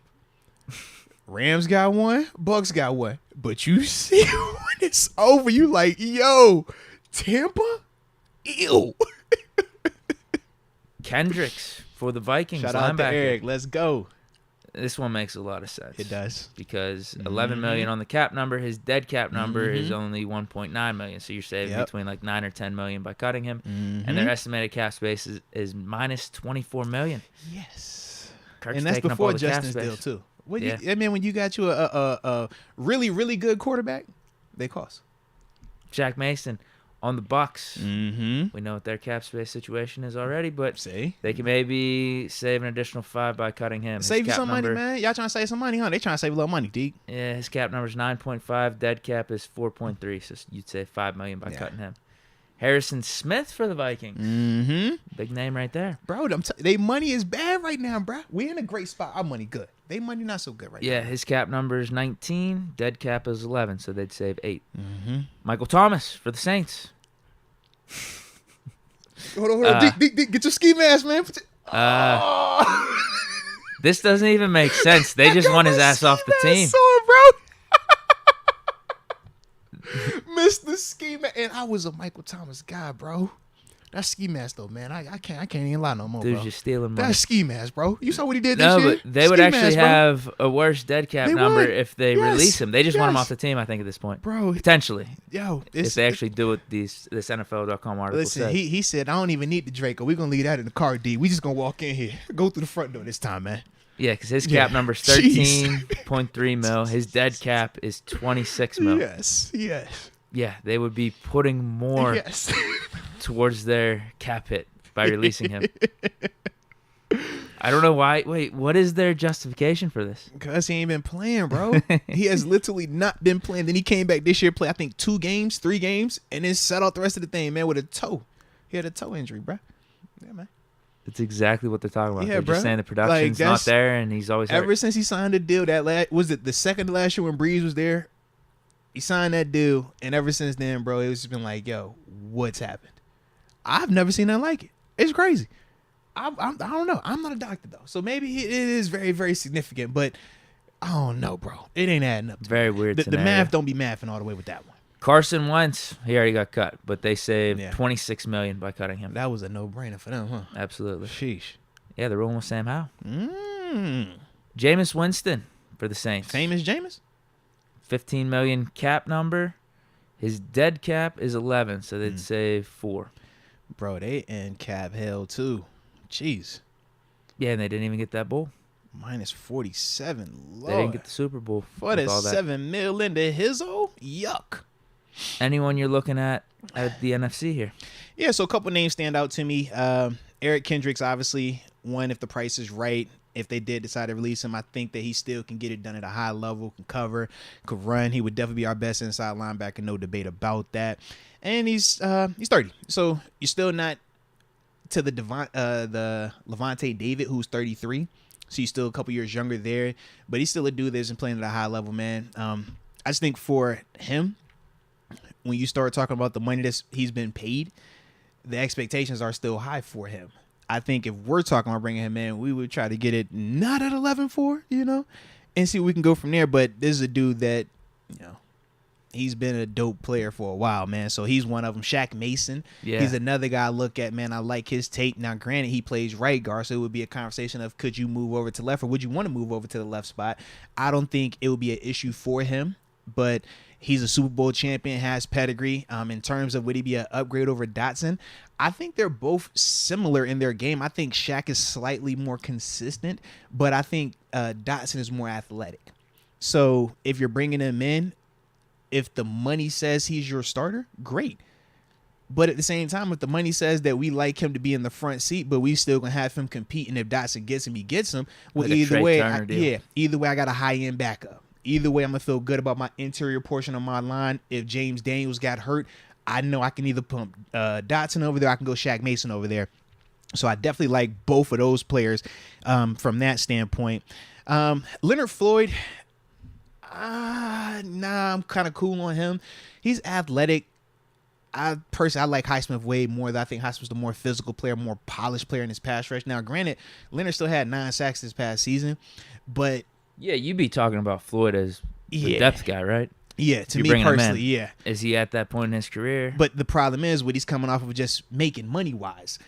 To ask him to go from that to taking that type of cut and be the third guy here, I don't know if he personally wants to do that, but I don't think that he's better than Alex Highsmith. I take Alex 9-10 times out of 10 over Leonard. I think Leonard is rangy, though.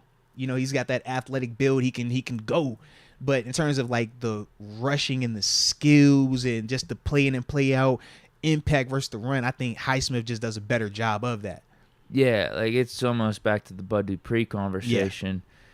Oh, man, for the Steelers, it would make perfect sense if you brought in a Bud Dupree or a Leonard Floyd at a discounted rate and you put him as the third edge rusher behind Highsmith or TJ. It's just, where do they view themselves at this point in their career? Are they looking to do that? How much more money are they looking for? How much more playing time? The every down starter out there playing, pretty much all the snaps. He was their guy. If he wants to rush on the right, he was rushing on the right. He want to rush on the left, they go put him on the left. We're not viewing him like that here. Like, you're not TJ Watt, not even close to that. But Highsmith is just, to me, a better player right now. Yeah, and he's younger. So it's like, I don't see how that would work unless he would be cool with taking that. But I'm concerned because we tried this with the Melvin Ingram, and we thought that he was definitely, cool with that. And we saw that was actually not the case. Dude, and I was looking back through this because there was some reports that came out over the weekend that the Steelers would be interested in Bud Dupree if the Titans cut him. He's a name that's could potentially be out there. So I'm like, okay, let's look back on this Melvin Ingram scenario because it's not like he was riding the pine when Highsmith and Watt were healthy. You look at his snap counts; he was getting between 40 or 60% of the snaps. He played a lot. So it's all on Bud. Does he still want to be a starter, or could he see himself coming here, third guy, give TJ Highsmith a rest? Well, we can talk about him, though, and get between like 40 or 60% of the snap. Like, that still could be worthwhile. No, because he's going to come up there as soon as we get to the AFC, man. We could definitely, shoot, did you have anything else you want to talk NFC? No, NFC, I agree with you. The top two would be Kendricks or Shaq Mason. Yeah, because I'm like... Kendricks, same reason for a David or a Bobby Wagner, and Shaq Mason, just to bring some competition for Dotson at offensive guard, especially if you think he could switch over to that side of it. And in terms of Harrison Smith, man, I'm a big fan of him, but I don't think we need him when we have a Minka here. I would much rather go cheaper and bring back Edmonds, KZ, one or the other, or both. And I think that I could still feel really confident back there without a Harrison Smith. But shout out to Harrison, though. On the AFC, Bud Dupree, 20 mil on the cap number, dead cap 10. Yep. So they'd save $10 million by cutting him.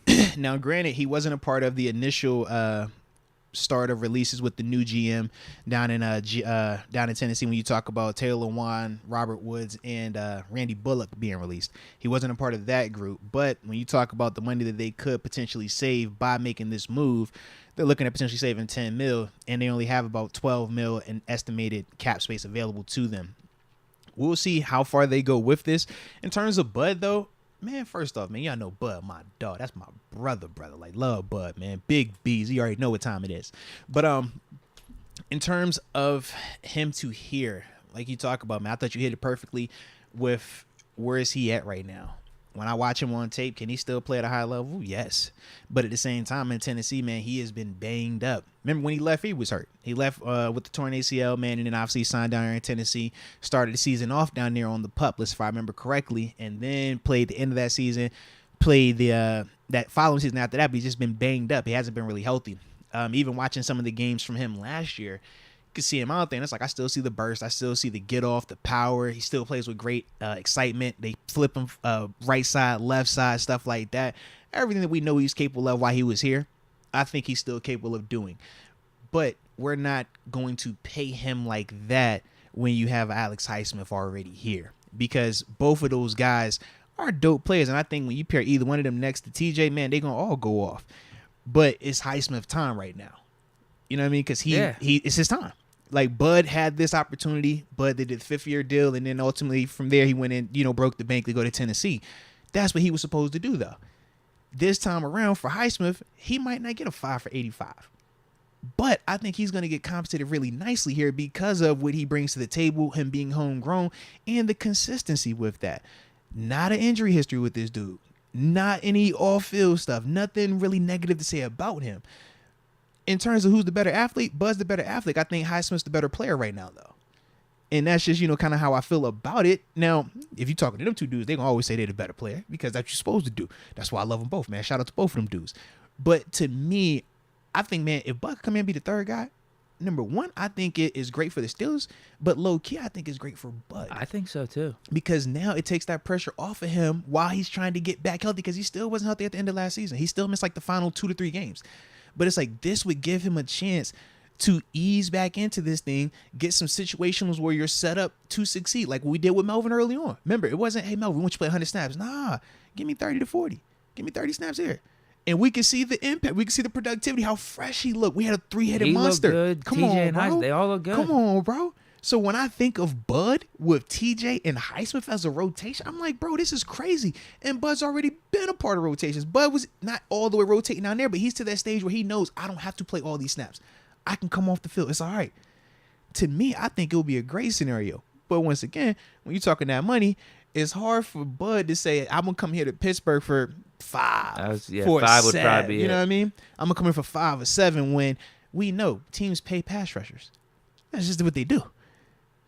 Might go find a starving team that's willing to give you 9. Yeah, it You all know what I depends mean? on the market. Yeah. Because based off his production Yeah. in Tennessee, I could see it being like a prove-it deal no matter where he goes. Yeah. So if that's the case, it might just be the best to come back to Pittsburgh. You see what I'm saying?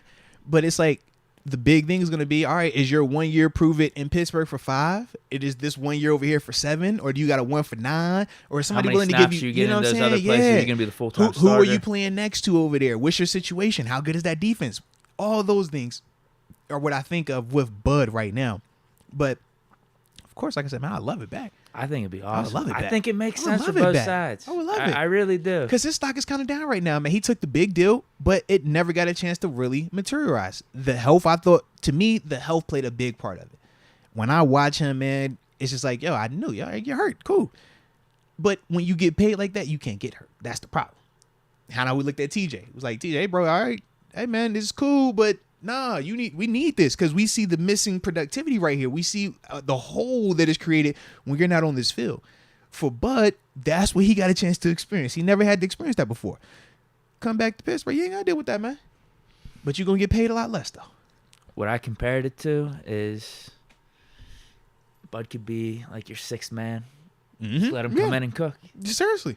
Bro, Bud, when you keep come in, bro, TJ you're going to do what you Highsmith want to fresh. do. You got the green light. Yeah. They'll only probably be better because of it, because Yeah. instead of playing 85 to 90% of snaps, maybe they get more to like 75. Yeah. You could probably even do some shit where you get all 3 of them out there, have Bud do some of that. Didn't we see him do some of that rover stuff before? He was the rover here. He was the move guy here. Then we started to have TJ do it. But Bud was the original guy doing that, man. Absolutely. And before it was Jarvis too, yeah. But no, Bud, that was his day. But it's like all 3 of those guys are capable of that. Like that would be a sexier, upgraded option than when we had them 2 with Melvin Ingram. Like this is You're a better right. play. This is the better move. And I Yeah. would guess Come on, better bro. personal fit because Oh, Bud has 100%. been here in Pittsburgh already. And Bud and TJ you know what you're already getting have, into. Bud Yeah. and TJ already have a vibe. They already got a relationship. It's dope. When you talk about Bud coming back to Pittsburgh, it's already gonna be a dope relationship. Remember, he didn't leave on bad terms. No. It was just, we know we're paying TJ. We can't pay you what you're gonna deserve. So that's why you got to go out there to get that. It was never a hard feeling. It wasn't like we forced you out. It wasn't like we chose him over you. Like when we talked about Hargrave and Tuitt, where it was like, no, we literally said Tuitt over Hargrave. This wasn't the same scenario. Especially with We him already playing knew really TJ good was. his last 2 Yeah. seasons too. And But we living just up to knew his what TJ potential. was, but he was still balling. Yeah. So it's like, man, that could still work. But once again, you're not going to pay that and greenlight that over Highsmith right now. That's the one where I'm just like, if he's not cool with that, then I don't see how that's going to work. Well, I looked up as to why they haven't cut him either just yet. There's some type of kicker in his contract. They just Wait till physically the new can't. league? Yeah, it's New March league year? 15th they Yeah. can. Mm-hmm. So we're just going to have to wait and see. Yeah. But it makes sense for them to do it. Yeah. They already made all these other moves. So why wouldn't it be Bud Dupree? Yeah, because he's the next step, and especially when you talk about their cap situation, they need more. Now, how far of a rebuild are they going? Let's see what happens with Tannehill next. You know That's what I'm saying? true too. Yeah, because it's like, are they going to hit the hard reset? Because if they do, well, they're going to clear up a lot more of that, but Bud would definitely be probably the next one up once in terms of the formalities of, like you talked about, the March 15 thing. Yeah. Next one, Frank Clark. Dead cap number is $7 million. His 2023 cap number is 28. So they'd save $21 million by cutting him. Yeah. That's gonna happen. Yeah, Frank. I love Frank as a player. Frank can't come here, man. That costs too much, bro. That's gonna cost way too much. If Frank come here, Highsmith is pissed now because they're not gonna play Highsmith over Frank. They different players, but when you pay a guy like you got to pay Frank, yeah, you can't play. You think they're cutting him though? $28 million. Maybe they do a restructure or something. I lean restructure for him personally because I think that he's one of their core defenders. Him, Chris Jones. Right, he's still good. He's one of their core guys, still super productive. And they're coming off of another Super Bowl. So, everybody's feeling good. Everybody's flying high. I think for him, because that's his second one out there, you get to that point where you might just feel like, I want to be here for the rest of my time. So when we talk once again, contracts, do you take less? Chris Jones, he's already been paid mega money. Maybe he says to himself, I love my scenario here. We just won our second championship. Let's see if we can build a dynasty. Let's see how far we can push this thing. Maybe I'm your Willie McGinnis. Maybe I'm your Ted Bruschi. Maybe I'm whatever, during those Patriot runs. Maybe I'm that guy here. I can see him thinking of it like that. So maybe he does take a little bit less to stay with Mahomes. It's like when I came to Ben. It's like, bro, you ain't trying to leave Ben if you ain't got to leave Ben. No. If I ain't got to leave, I ain't trying to leave. So for Frank, I'm sure he ain't trying to leave. He ain't got to leave, man. Shaquille Griffin for the Jaguars, another candidate. 2023 cap numbers, 17 mil. Yeah. Dead cap number 4, so they'd save 13 mil. Honestly, so when we talked earlier, you said cornerback free agent draft. He's one of the guys I was thinking about when I said the Akello, Levi, Cam Sutton approach. How much? So how much do you think you'd have to? This is the thing. Get him for? I think we'll have him cheaper because of what he's coming off of. But the issue is he's been dealing with hip and back injuries. That's why he didn't play a ton this past season in Jacksonville. Still was good. To me, I look at him very similar to that class. Cam Sutton, Levi, Akello. Super smart, can play zone, could play man, is physical, not the over-the-top athlete, not over-the-top with size and stuff like that. But when you talk about a really good player, like a player that you win with, that's him. So he's one of those guys I potentially thought of. I just need the medical to check out. When you talk about hips and backs, corners, and him missing as much time as he did, that kind of makes me hesitant. Because I'm like, I can't afford another Akello and Will Jackson situation, and now I'm over here looking like who we putting out here at corner. And especially if I'm going to be paying you what I'm going to have to pay you. Now, I don't think it's going to be crazy because I know he had the nice deal to go to Jacksonville. I think that's going to come down some, though. I think that'll come down, especially when you talk about the time he missed. So it could work, but the health is my big concern with Shaq. It kind of goes with the Bud Dupree scenario, actually. Yeah, it does. It definitely does, you might be able to get him off the cheaper number just based off his recent production. If I could get a 1-year voidable, I'm dope. I give him that. And that's why... Yeah, something like this can make sense. If you bring him in, Levi Wallace or Akello type of deal for $4 or $5 million, you have him. You have a steady veteran, with some upside too. If he outplays the contract, you're loving which it he's definitely capable of doing. He's exactly. capable of outplaying it. But then maybe you draft the cornerback high, still in the first or second round. But then you're hedging it both ways. Yeah, because depending on how much I have to pay to get him. If I can get it where that number isn't as high, well, maybe you still take that corner at 17. But if that number is a little bit higher and we're banking on him being a little bit more of an impact player, well, maybe I wait till 32. Sure. Or maybe I go ahead and get it at 49. You know what I mean? Like maybe it's that type of dynamic. But it would really just depend on the money. But the health is my big question with him right now just because of how much time he missed. If it wasn't for that, I'm like, I think that would be a nice fit here, not too expensive, would fit perfectly, not as high end as Jalen Ramsey, but a lot more confident than per se drafting something in the middle round. Right. Hunter Henry from the Patriots. This goes kind of with your 2 tight end set theory. Yeah, man. Yeah. Cap number for 2023, $15.5 million. Dead cap number 5, so they'd save $10.5 million by cutting him. I mean, if he's available, he's interesting, but I don't see New England wanting to get rid of him. They don't have any issues. They got plenty of cap money. He's still a good player. You wouldn't want to take a weapon from Mac Jones per se, would you? What you think? They might. Yeah, I mean, you never know. Just to do it. I think they have fun with doing it. Yeah, you never know. They be weird. Okay, let's not. I know he's not a weapon on offense, but let's not bring back J.C. Jackson. Yeah, you know what? It can't hurt anything. Like, why? Let's make this really difficult on Mac Jones and bring in a defensive coordinator to be the offensive coordinator. You're right. Hey, Gilmore. Hey. You can go over there for a 6th round. Don't worry about it, man. We don't even want you no more. It's like, yeah, you're right. So, if that was available, how much is that going for, though? Because he's coming off, what, 10 mil? Something like that. The cap number's 15. Let me check. I think it was. Him and Jonnu Smith right, it was like 10. Signed for around the same range. I'll double check. That could be intriguing, though. Is it weird to me that I like my 2 tight end set if it's a draft player because it's still cheap, versus That's me not having weird at to all. I pay think like it's 10. Smart. I think it's very smart. Because I'm like, Average salary was 12.5. Yeah, like I like the 2 tight end setup, but I would much rather go one of these dudes coming out, whether it's a Michael Mayer, whether it's Luke Kincaid, whether it's a Darnell Washington, one of them type of dudes, where I'm gonna get them for cheap labor and they still healthy, dynamic, can still Probably produce. as good, if not better than. You see what I mean? Hunter Henry. Yeah. Whereas if I'm getting Hunter, I gotta pay close to double digits for it. I know it's already been banged up at one point in time. All the time. I was trying to be nice. You know, Well, 17 games with New England last 2 years. Yeah, I was trying to be, you know what I'm saying? Like, it's better at times, but you catch what I'm saying, though. Do you feel confident that's going to be there for 17 games this year if you pay $12 million? No. No. No, then I'm with you. Yeah. He'd probably get like 7 or 8 on the open market, I think. Yeah. But to me, like, I don't want to pay him that. I'm saving that. Pat coming up. I'm good. Yeah. But if I could draft it, if it was coming out in the draft, different conversation. No, your theory makes 100% sense. Love it out the draft. I don't want to pay for it, though. Byron Jones. Oh, he's done. Yeah. Yeah, he said he's done. So this, I don't know why. This is, they probably did this before. Because he's coming off the Achilles and all that stuff. Yeah. He said he's retiring. Yeah. He said, like, yeah. That Achilles real, bro. He was talking about the painkillers. Bro, and they said the Achilles. shots they used to take. He said, I'm not taking any. If I can't play without it, I don't want it. I respect the heck out of it. That was after I had my whole elbow situation. Everybody, you go through that. You say, I don't want the drugs anymore. If I can't play as is, I don't want to do it. That's real, man. Because they will painkiller you to death, bro. Joe Mixon. Cap number, 12.79 mil. Dead cap, 5.5. They'd be saving 7-ish, looks like. Because they're good cap-wise, but they got a lot of people that got to get paid. Yeah, that's they their got to start problem. worrying about extensions and stuff. I don't know. I'm not doing interested that. in it. I mean, we don't need a running back. Yeah. If you're Cincy, you doing it, though? No. I think you try to keep that core. I'm with you.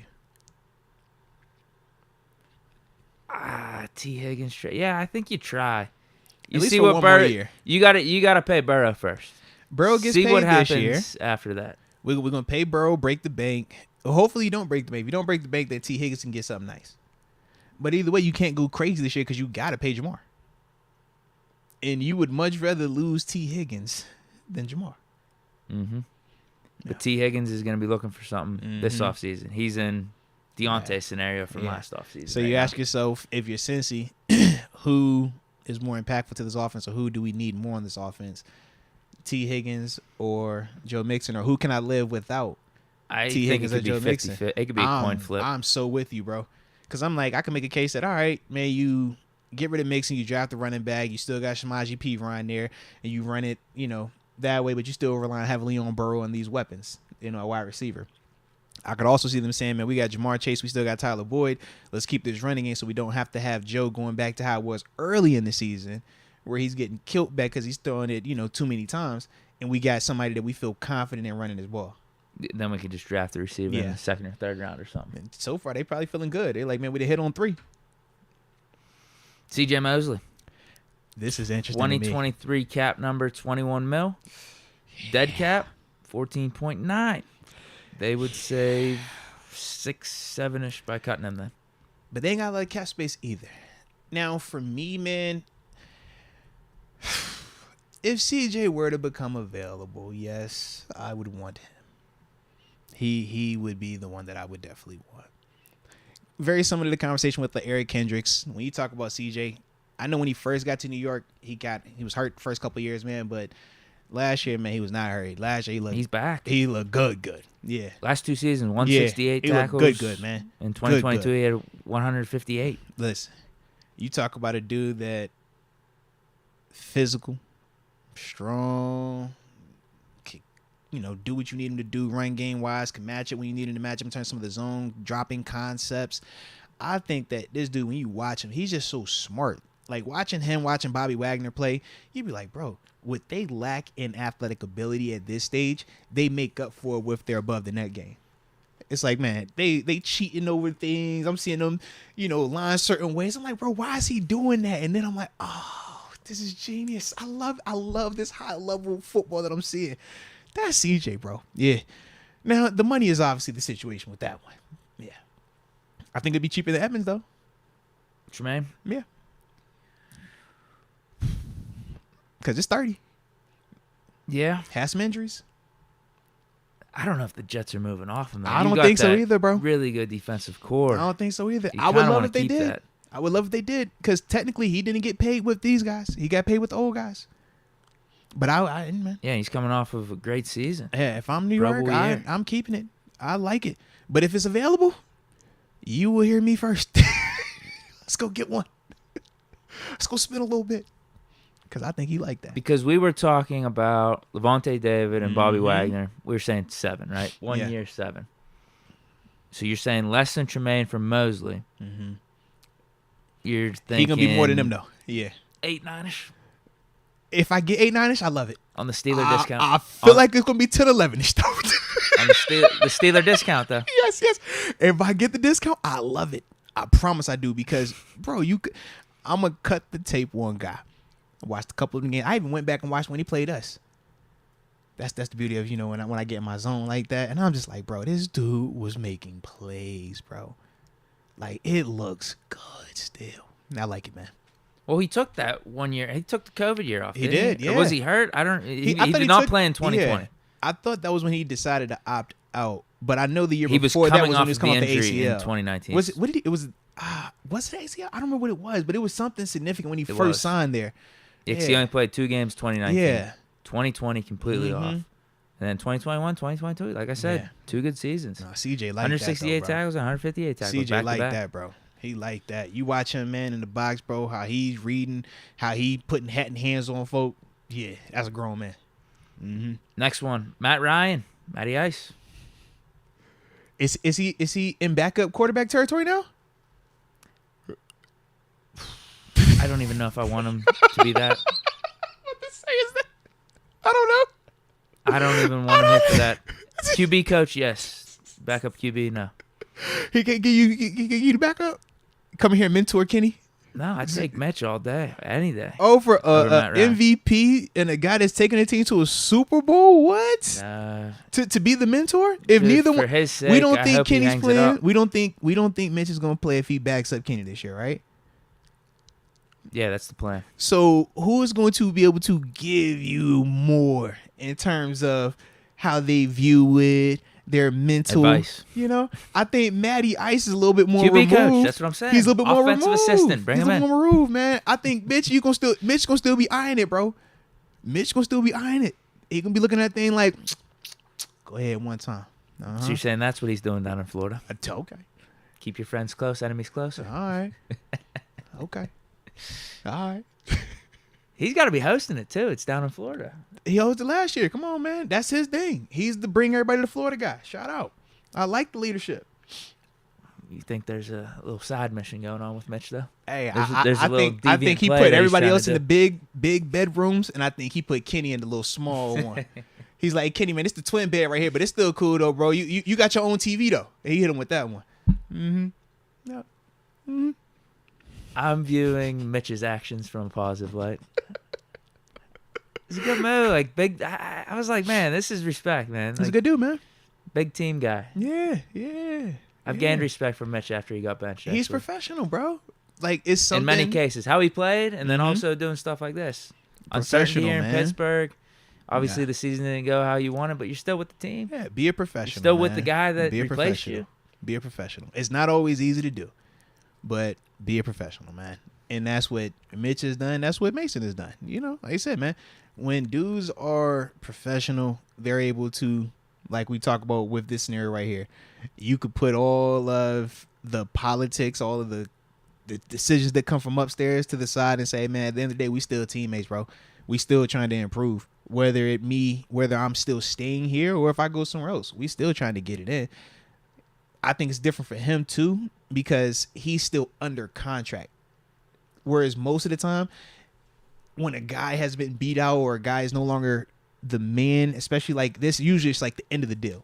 Like, all right, man, he's an unrestricted free agent coming up, so we're gonna let him walk anyway. So we don't expect to see him around the guys. With Mitch, technically he's still on the roster.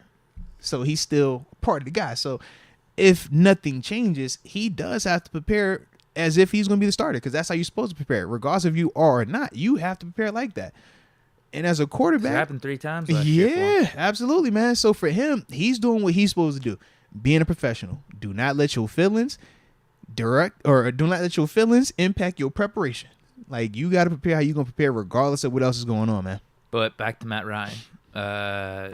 They're probably going to cut him. He's cap number 35 mil, dead cap at 18. Bro, they was playing. Who was the boy they was putting in for him last year, man? Come on, man. I don't even know. Yeah. Was it Ellinger? Yeah, he was terrible. Yeah. They tried Foles. Yeah, come on, man. They did all that. Is there stuff, another bro. name they tried? I can't remember, but I'm assuming they're cutting him. And no, if I'm the Steelers, I'm not interested. Yeah, I'm good.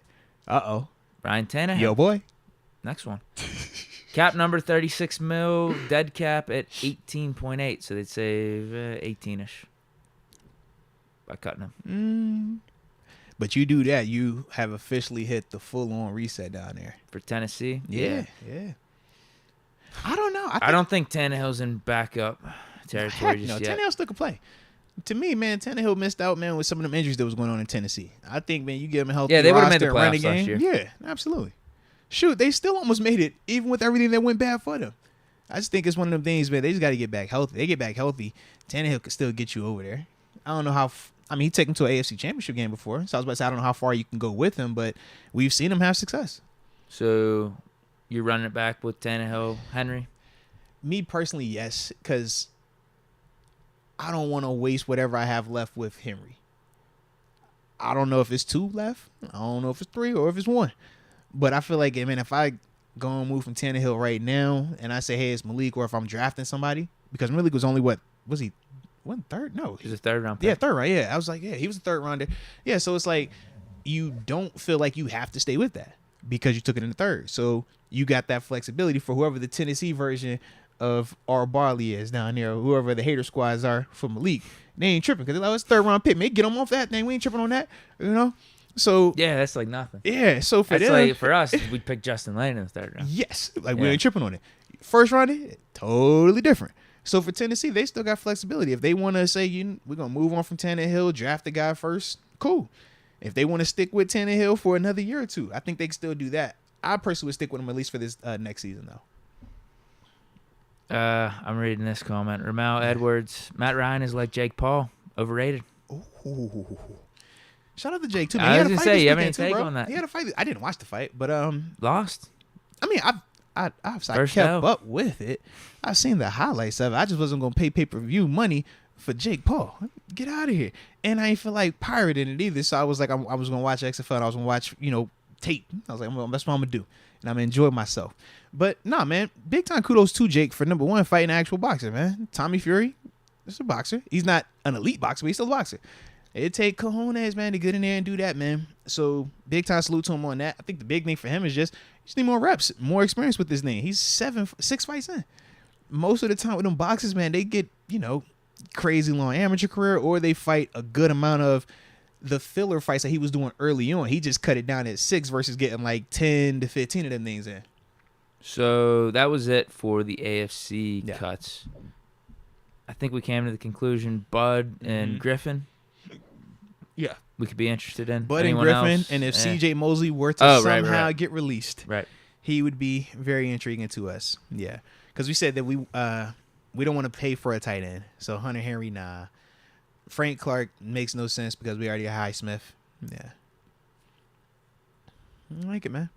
I like it. Dupree would be really cool if he came back. I would be happy. I think it'd make a ton of sense. I'd be happy. Get that third edge rusher taken care of. But the money has to be right once again. I feel like that's the thing when we talk free agents. The money got to be right. I guess it always does. Bud, you already got paid. You my dog. Love you. You already got paid. You got to take less now. Come play that third row, though, man. All right? Come play that third row. Go run them numbers back up. You could take a 1 year. You ain't got to take a multi-year. Take a 1 year. All right? Run the numbers up. And after that, man, go hit it again. Hey. Dude, yeah. You mean to tell me he still couldn't get like 8 or 9 sacks if he's out there like 50% of the time, but you're out there you're fresh when you're out there, but you're also out there in probably really good scenarios. The answer is yes. Because either way, when he comes on the field, he's rushing opposite of Highsmith or he's rushing opposite of TJ. Either way, he's going to be good, man. Either way. And those two dudes are going to benefit as well, because what happens when TJ comes off? man, usually it's been, we talked about the carousel of who our third and fourth rushers have been these past couple of years, and we're like, yeah, you can't come off the field. If Highsmith calls, TJ, you got to be TJ the whole time now because that ain't hitting the same way. Bud here, man, you ain't tripping about that. Man, both of them dudes. Fans will love to have you back, too. Come on, man. Absolutely. And it's just one of those things. I mean, he was down in Tennessee. He knows it hits different here in Pittsburgh. Bud, man, come home, bro. You come back, you make an impact. You're part of this Bud, defense. come home. We go on runs. Come home, Bud. You know. Bud. In fact, man, funny thing, I was looking at play the P. Diddy. Bro, you ready? This is how we gonna get Bud back. You ready? Check it out. I was looking on my phone the other day with my little son. His first birthday picture came up. I was looking in the background. I said, man, look who's in the background right here. I got Bud Dupree right here at your first birthday party. G. I was like, this type of dude he is, man. He side like that, bro. This what he on. I said, man, Bud, they been in this spot. He ain't sat in that chair because that chair wasn't here, but he been on the red carpet. You know what I'm saying? He didn't kicked it over here. Like, Bud, come back. Come home. You know it's family. Come home. Come on, baby. For the right price, though. My dog. All righty. So yeah, man, I think we're good, bro. I think it'd be perfect. Man. Really do. Boy, got us up here campaigning for the right price. Because like I said, I have to be clear on this. Highsmith has to get paid. We got to give him his due respect. Yes, for a fact, he has earned that money, hands down. He's earned it. Younger, homegrown. He wasn't a first-round draft pick, so he didn't even get the whole. Man, I got the M's up front. I got the 50 option. He only got that. He deserved to get paid. But if you were to take a little bit of, took a little bit, come on back, man. And think about this. Yeah. This has been something that, we've been dealing with these last couple of years with our edge rushers getting hurt. Mm-hmm. If TJ Highsmith got to miss a game or two. Bud, come home, Bud. We couldn't get out of stadium with Bud Dupree and Highsmith, with Bud Dupree and TJ Watt. Come home. Injuries happen in the Come league. on, Bud. Jeez. It just makes too much sense. Makes too much sense, man. I'm about to call him. He already got up. his big contract. Should we call him right now? How much more money does he need? I'm just calling. Bud, come home right now, Bud. We talking free agency, Bud. We want to know you trying to pull up or not, man. Can you give us a scoop? Man, that's what we need to do, bro. And we also want to know your side of the Taylor Lewan story. Yes. Because, Bud, I need to know what happened in Tennessee, man. Because I know the energy that was left. You said you were cool with it. I know the energy that was left out of there. When we left out that stadium, Bud, you was not cool, Bud, that day. Okay? That was the type of Bud that did the slide in your... Where you at? Where you was at in the game? I was with your baby mama or something. You hit you with a DM, bro. You got to be careful with that Bud. That was the Bud I seen that night. I don't know this Bud that he talking about. That's not the Bud I know. The Bud I know, I was with your... You know what I'm saying? That's where I was at. Hey, pull up. That's what he was on. That's the Bud I knew. I was like, Bud, chill, baby, chill. You making too much money now. We ain't got time for this now. You know what I mean? Okay, for Super Chats, let me know if I'm right on this. Steeler Nation on fire? Oh, un momento. I didn't even peep 828 style. All over the place. Yikes. No, you're good. I just looked at the top, though. I saw he was the first chat that we read. No. I'm saying he dropped a 50 burger in here. I didn't see that. Yeah. I was like, let's get that. I didn't even know when he dropped that. Man, probably when we were talking about the free agents. Sure. That's why, because we had the screen off. Yep. But nah, man, let's tap into him real quick, man. Salute you, 828 style. We do appreciate you from the heart, man. Okay. He says, what's up, guys? Missed the last 2 weeks grinding on these college baseball and basketball customs. Right in time for March Madness. Did LSU women's basketball and men's baseball customs. But I didn't forget about y'all, so here's a little something to let y'all know. I'm still around, even if I'm not. Nah, salute you, man. Hey, and I love how you grinding. Shout out to the LSU women's team, man. Angel Reese down there getting buckets, man. I'm with you. I was actually watching them, what was it? Because I was seeing when they played South Carolina. But then it was on last night or night before, man, versus Mississippi State, man. So, nah, salute you, man. I peeps you, bro. I peeps you, man. Nah, big time. Okay, so let me know if this is where we left off. Jonathan McDormand? Yes. Okay, he says, I want Bud back just for more Bud brought a buddy videos. Yo, he was fire with that too, man. He tapped into his media career. Bud brought a buddy. Unfortunately, I was no longer a part of the organization, so I could never be a buddy. But nah, shout out to Bud though, man. Bud, that dude, bro. King Stacks. Ravens took 2 receivers in round 1 his first 4 years. So We talked about the two receivers, right? We said it was Marquise was the wrong guy. I think Bateman's still good. I like Bateman. Bateman got hurt though. Or, no, Bateman started out the season hurt. That's what it was. He started out the season hurt and then came back. Yeah. But that was just last year. Now that I think about it, yeah. I think what we were saying is like they've had other opportunities. Like even if you put a first rounder into receiver, you have other opportunities to make it right, or maybe even bring an extra guy. Yeah, absolutely. King Stacks, Deke, how the sneaker game coming along? Fine. Yeah, it's not bad. He been rocking some heat. When he pulled up with them Hirachis on the one day. Yeah, I say, woo. I got some all black Hirachis. I got a pair of those like basic ass white Blazers now too. Ain't nothing wrong with they're sick. Like, those. Yeah, maybe I am like you tried to making it seem bad, right? But they're nice. They're nice. They are the Nike's version of the Converse. That's literally what they are. I got it in white. But trust me, man, we rocked them, man. You right? They fire. Don't be poo-pooing. I got those. I got the Yeezy foams. Them Yeezys fire. Yeah, I'm still on the lookout. I might need another pair or two. I just want some nice staple sneakers. Do you tap into any of the 350s? Yeezys? Yeah. No, I want the Wave Runners. If I had to get another Yeezy, the Waves are fire. I want the Wave Runners. The Wave Runners are fire, bro. The OG one, like the aqua ones with the gray and the black. Mm-hmm. That might be it. Like if I got those, I might be set. I think. Yeah. I got like just a nice staple pair of shoes right there. And you still got your 5s that you usually wear too, man. Or those your brothers? Games. Oh, it's for games. No, I got the 5. Oh, in terms of retro joints, so you got some feet. I got a ton of. You got some of them too. Yeah. I wear them as beaters now. I got 5s. I got retro 3s. The thing is this though.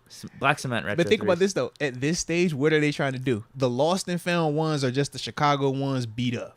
Aged. Fair. They're selling them like that now. I put my shoes on. I put my son's shoes. I'm like, bro, why your shoes look like? I'm like, oh, they sell it like that. Supposed like that. I don't like the look personally, but that's how they sell it. It's like buying so you jeans. can go, you can rock it, and they still love that, man. Yeah.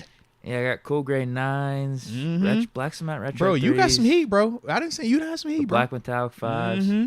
You got them. You got the. I got 4s. I got white cement 4s too. I haven't seen them. I seen the one lows too. Yeah, I don't that you really always wear have. The right. I got blue and black. Yeah. Not the Royal. I don't know. They dropped something. They look exactly like the Royals. But I got them for about half the price. Because I was about to say you got the Royals. I was like, technically they're not, but man, they the Royals, bro. They're good enough. It's like when you don't get the Travis Scott, you get the Mochas. It's like, bro, man, you catch the drift. You know what it is. Just turn the check around. Yeah. So that's I guess I do. I got some heat in my bag. I like it, bro. Next, you about to make me go shopping for some shoes or something, man. Let's go, you Dub. Part of me wants Tannehill to be cut so Dobbs can start while Willis develops. I would love they that would need to scenario for resign Dobbs. Dobbs, huh? Yeah, they would need to resign Dobbs first. But secondly, I don't think that they would go into the season with Dobbs as the day one starter. I mean, I wish they would, but maybe they could sign Mason, have him compete. My thing is this, though. Even with Mason, right? Nothing, if you're a team right now, you don't have a ton of confidence if you're saying I'm going to a season with this guy as my answer at quarterback. I think it's different if you have something higher in that Mason or Dobbs is competing with. But right now, to just simply say, hey, we're going to go in with this when you got draft options, you got free agent options, even some of the dudes is cut Carson Wentz. Like, not saying that he's all world, but to an organization, they're going to view that just as a more respectable chance or a more respectable option. Right, at least at some point he dropped 30 touchdowns. Yeah. Even 2 years ago with the Colts, had 27 touchdowns. So I think that's just the only thing with Dobbs. I think Dobbs has got to get into a scenario where he's looking at that number one guy and that number one guy is not all the way established, or that number one guy is older, or that number one guy has some injury history. I think that's a scenario where Dobbs can get in there and ultimately beat something out and get something good going for himself.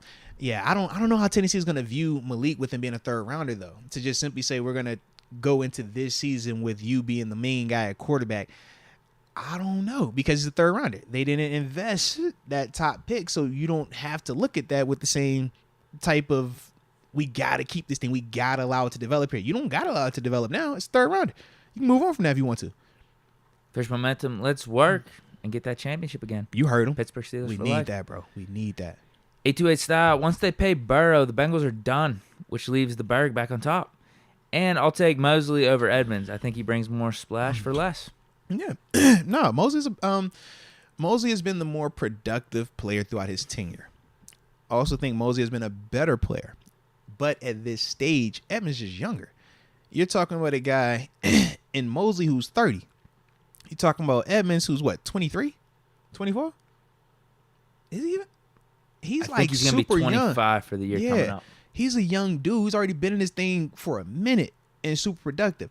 So it's not necessarily who do you think is the better player today. It's more so who am I cutting a check to that I'm willing to build with for these next couple of years. Edmonds is giving you a lot more longevity, whereas with CJ, yeah, he's going to be dope, but you looking at, a couple of seasons max just based on his age and where he's at this stage in his career.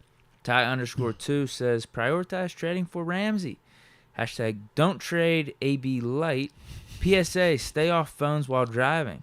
Hashtag Facts. thank a trucker. Facts. Hashtag 7GOAT. Hashtag sabotage7. Nah, man, respect to you for all that, man. I know you had to tap into Sabotage 7 and the GOAT for Deke, so shout out to you for that. You hit the safety part for me. I'm big safety, all right? So shout out to all the, being safe out there on the road. Don't be texting, calling, and driving. Is he calling Deontay AB light? Yeah, because that's what he looks like when he plays. Like the undersized number one, yeah, routes you up, get a little deep in terms of the route running and stuff like that, yeah. That's why it's AB light, though, because it definitely is not AB. I still compare him more to Holmes. Yeah, fair enough. I think for you can remember Holmes a lot more. For, like, this generation right now, they like, man, I remember AB. So that's why they say AB. I know for me personally, I remember more AB than San Antonio, but I wasn't a Steelers fan when San Antonio was doing his name. Sure. Prioritize trading for Ramsey. TG's on that vibe. He is. I mean, because now was the other thing, when I was watching that Leonard Floyd tape, I also had to see that Jalen Ramsey tape, too. What are you saying? And that Bobby Wagner tape. What are you saying? Man, Jalen nice, bro. Come on, man. You know Jalen nice, bro. You know Jalen nice, man. I'm watching. I'm like, dang, man, I want to pay Jalen so bad, bro. Can we get Jalen here, man? God, he just answer all our questions, all our problems, man. He just fix it all, man.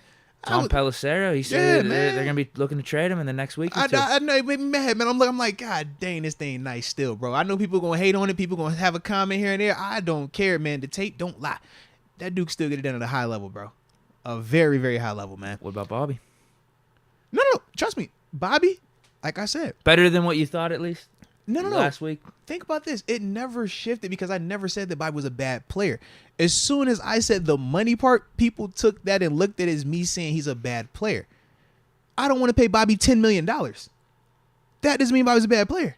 I don't want to pay him $10 million because when I watch him play, he still is extremely productive. He can read everything you need him to read. He going to shuffle. He going to drop in the coverage. He going to make some plays.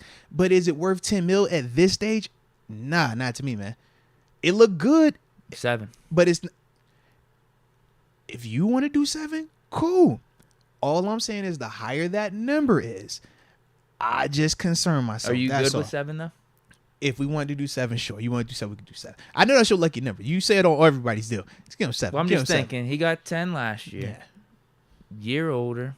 I know it was a good year, but yeah, you Like- don't get as good returns when as you get older. Like, put it like this. When I was watching him versus CJ I still was getting excited about. CJ, I'm like, bro, he's still running around. He's still Okay. flying around. Bobby still was doing some of the same things. Still some of the super savvy. But God's honest truth, I don't want to say it all the way. Say it. I was getting some Ray. That's what you said. I was getting some Ray. I'm like, bro, that's what Ray was doing at the end of this thing. I'm like, you can make this dope. But the difference was they was hiding him here. They trying to figure out how they can hide you all the way right now in some of them situations. That's the thing. But when you talk about 7, I can't hide you like that for 7. 7, I need more. We might need some You see what I'm Levante saying? David breakdown. You see what I'm saying? Like, that's my issue. Like, when I look at CJ, I don't have to hide CJ. CJ's good. I don't have to hide that. But it's, like I said, it's just at a different stage right now. Bobby is still can do it. Bobby can would still come here and make us feel good. But if we're paying Bobby 10 or close to 10, we're not going to feel that good about it. That's my only hiccup with it, man. I like it when you watch it, though. Like I said, it still can go around. It can still make plays, man. That thing, man, he had one hit on, what's the boy, Kenneth Walker. Man, he had one where he fits him up in the hole. I'm like, bro, this is vintage Bobby. But then there's also a play, Kenneth going to that flat. And you start to see. You're like, ooh, dang. Yeah. Keep running to get it off your back. That monkey get on your back sometimes. Sometimes you got that backpack on to slow you down a little bit. He had that backpack on a little bit. That backpack starts showing you like, oh, whoa, baby. Hold on now. CJ, It's not there. CJ, So I'm like, yeah, CJ takes the angle. CJ's good. Bobby, I'm like, you're seeing it, but in his mind, he still feels like he is 2 years removed where he can show here, look there, and still get out there and make that play. At this stage, I don't think he can still do it like that. And I think that's the crisis, the identity crisis he's going through a little bit when I watch him. Trying to realize, all right, I still know all this stuff. Troy, think about Troy at the end of the day. Troy can still mentally know everything, can still show here, but it's like, yo, you can't show all the way down here and still get back out there no more. So how do you adjust to that? How do you offset that? Not everybody is going to be as smooth with that offset, but when you're talking about the money that's going to go with that, that's some of the issues. It's like, it's still dope, but it ain't going to be dope like we think dope. 5 no-brainer. No-brainer, yeah. Okay. 7, you could talk me into it. Okay. But 7, like I said, it's just, it ain't, it's still going to be productive. That's the other thing. It's still going to be productive. Don't get it twisted. Do not get it twisted. It's still going to be productive. But that's just my hiccup with it. You know what I mean? You'd rather Mosley for 10. Yes, as opposed because to I think Bobby for Mosley, 7. I could trust Mosley a lot more. I think he's going to answer what we need a lot more. Whereas Bobby, it's going to be flashy. It's going to be fun. He's going to make splash plays. That is what Bobby will definitely do. So you would love that. But when you're talking about just the play in and play out stuff, that's going to be some of the issues. I'm looking at him, man, and I'm like, all right, you reading this right? Athletically, you used to be able to sidestep this and get back and make this play. Now, when you sidestep this, you're not athletic enough to get back. Now, instead of it being a tackle for a loss, it's a 10-yard gain. That type of stuff. See what I mean? So it's like you can still get away with certain things that he does. But it's going to be other stuff that as he continues to age, he's not going to be able to keep doing that. And that's what's starting to show up. And until he decides, I'm not going to do the things that made me great when I was super young and in my prime, that's where he's at right now, trying to figure that balance out because he's still dope. Like up here, he knows and sees everything. He does all that right. But it's just the physical is catching up to him, man. Upgrade over Spillane. Yeah. Okay. Yeah.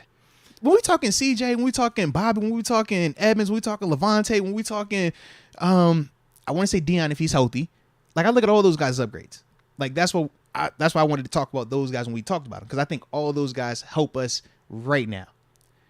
But when we're talking about of those guys, how do we prioritize them? That's where the conversation gets a little different. Gotcha. Yeah. Apparently, we were interested in Wagner last year. There's some reports coming out that there was a mutual interest. He wanted 10. I don't think that made sense for us at the time. Yeah. Sorry. I almost choked there. I almost died. Holy hell. Because you talk about that 10 mil, man. I'm telling you, that's what 10 mil do. I got you started to sweat when I said 10. I was like, 10? 7? I'm like, geez, can I talk myself into 7? I think it's got to be 6 now. I think you talked me down from 7. It's still good, it's gotta though. Be 6. The thing is, it's still good. It's still productive. 5 or 6. It's still productive. It's still good. It's just when I watched CJ and then I looked at Bobby, I'm just like, dang, bro. CJ right now. It's CJ. Yeah. Well, yeah, he's like 3, 4 years younger, too. And that's the thing. There's nothing wrong with it. I'm not saying that CJ is a better career or a better overall player. But at this stage, CJ just, to me, I think he's the better guy right now. 828 style. Matt Ryan is a zombie now. Literally The Walking Dead. Yeah, it's just time for him to hang it up. It would have been nice for him to just hang it up after Atlanta. Yeah. Always tough seeing those guys on the Pro Football Reference page. You don't want a lot Joe of Namath. Telling you, bro. Didn't he go out to the Rams or the Chargers? It's just like when you start looking at random all them, 1 year. And they start putting all them jersey numbers up to you, 52.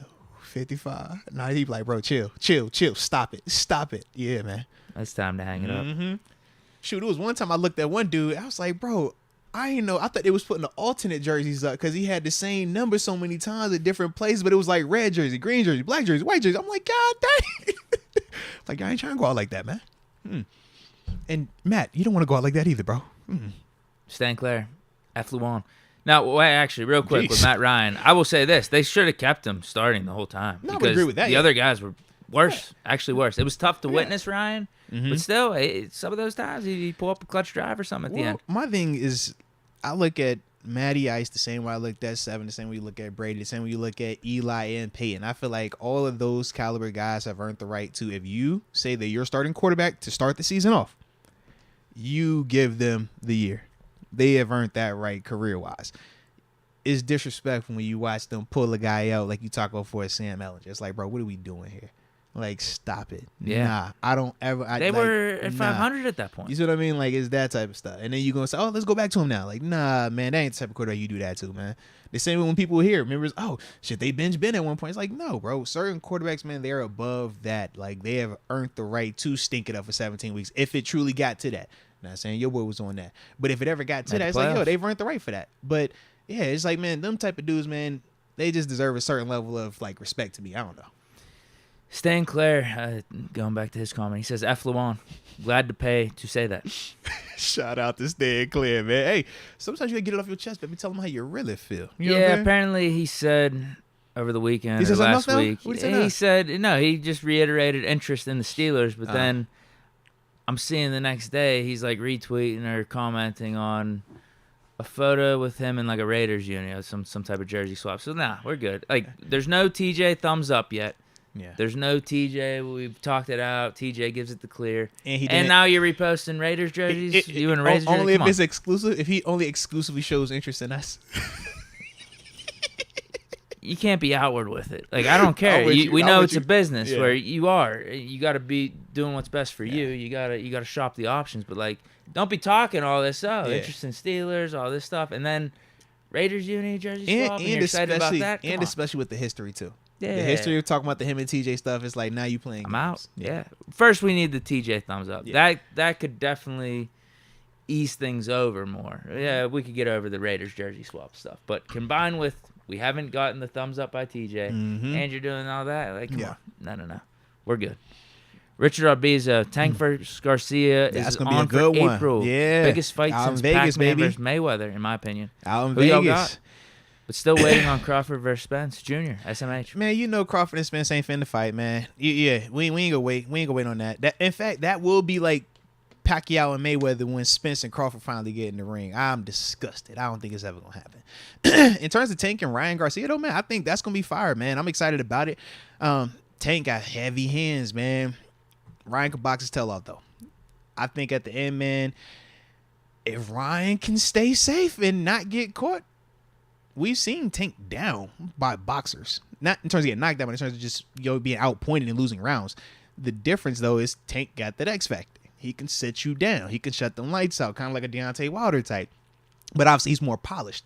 So to me, I'm going with Tank. I think Tank will find a way to get him up out of there, but I do think that Ryan is going to push him to a certain limit, man. And that's the part where I want to see, is Tank able to dig deep and still get you one of them late, we've seen him do it plenty of times, but, versus a caliber opponent like a Ryan, that's all.